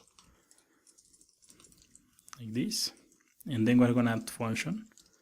We're gonna add something like function scope, something like this, really simple. And then we're gonna add, for example, these same variables, but we're gonna change the values. In this case, I'm gonna use A in uppercase, B, C, and we need to call this function. If you remember, we need to call the function in order to execute that. And finally, I'm going to add something else. We're gonna add console.log, and we're gonna add something called global. I'm going to explain this in just a little. We're gonna add A, B, C, like this. Then I'm gonna copy this, paste, and we're gonna call this function scope, like this. So let's save this, and now you can see that we have function scope and we have ABC in uppercase. So we have these values right here. The other one says global and it's printing ABC in lowercase. This is right here. So these variables on the top are called or are part of something called the global scope. They are available in all the program. So for example, if you remove one of these, save this, you can see that we have function scope and we have A in lowercase, which is right here. And since this variable is in the global scope, it's going to be available in this function. But if we create this variable into the function, then it's going to check for the value that is inside of this function. It's going to check, for example, if the variable A is in this function, then it's going to use the value that is inside this scope. If this value is not available, then it's going to check in the global scope. If we remove also the global scope, then it's going to return that this is undefined. So these functions are in the global scope. That means that they are available in all the program, but these functions are in the function scope. So you create a new variable. Let's add something like let something equals to something. And we try to print this outside console.log something. You can see that we have something is not defined because this variable exists only in this function. but it's not available in the global scope like this. So the most important thing about the scope is that a global variable can be used in all the program, but a variable that is declared inside a function will be available only in that function. So we're gonna remove this something and also from here. There is also something called the block scope, which includes if statements or for. Anything that is delimited by the curly braces is going to be considered the block scope. So we're going to add something like if, let's add something like true, and open the braces. We're going to add let a equals to double a in uppercase, let b equals to double b, equals here, and the const c is going to be double c in uppercase. So we need to send these values to the console.log, and we're gonna call this one block scope. So save this, and now you can see, for example, we have the function scope and it's printing ABC, these values, and then we are redeclaring this let ABC, but this is inside the block scope. So you can see this is printing double A, double B, and double C. If you remove one of these, then it's going to check the global scope. You can see we have block scope and we have A in lowercase, which is part of the global scope. And here on the globals, you can see that we have these variables on the top. Then we redeclare these variables, but thanks to the scope, JavaScript doesn't know about these variables. So it's printing the values that we have here in the global scope. These are ignored by JavaScript, since JavaScript doesn't know that this variable exists because they are in a function scope and these are in the block scope. So let's add a final example. Let's review, for example, the for loop. We're going to add for. We're going to add var a equals to 0, a minus 10, a plus plus, and we're going to send the value to the console.log a, and save this. And now you can see something strange just happened because we have 0, 1, 2, 3, and we have 9. But in the global scope, we're printing the number 10. So this value from the A, this is being overridden, and you can see the global scope mixed that value. Something that is fixed if you add, for example, let. Save this, and now you can see we continue having console.log.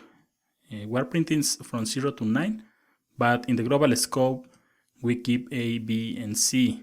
So that's another difference between var and let. The scope is going to be different. And when you have var, when we have var, because let and const are new keywords, that causes a lot of confusion between developers. But that is fixed with let and const. So that's another reason to continue using let and const when you are working with JavaScript. So in the next chapter, we're going to start working with the DOM. Finally, we left the fundamentals back, and we're going to continue, or we're going to start working with the HTML. We're going to add some behavior, functionality, interaction to our websites. So we're going to start working with the DOM.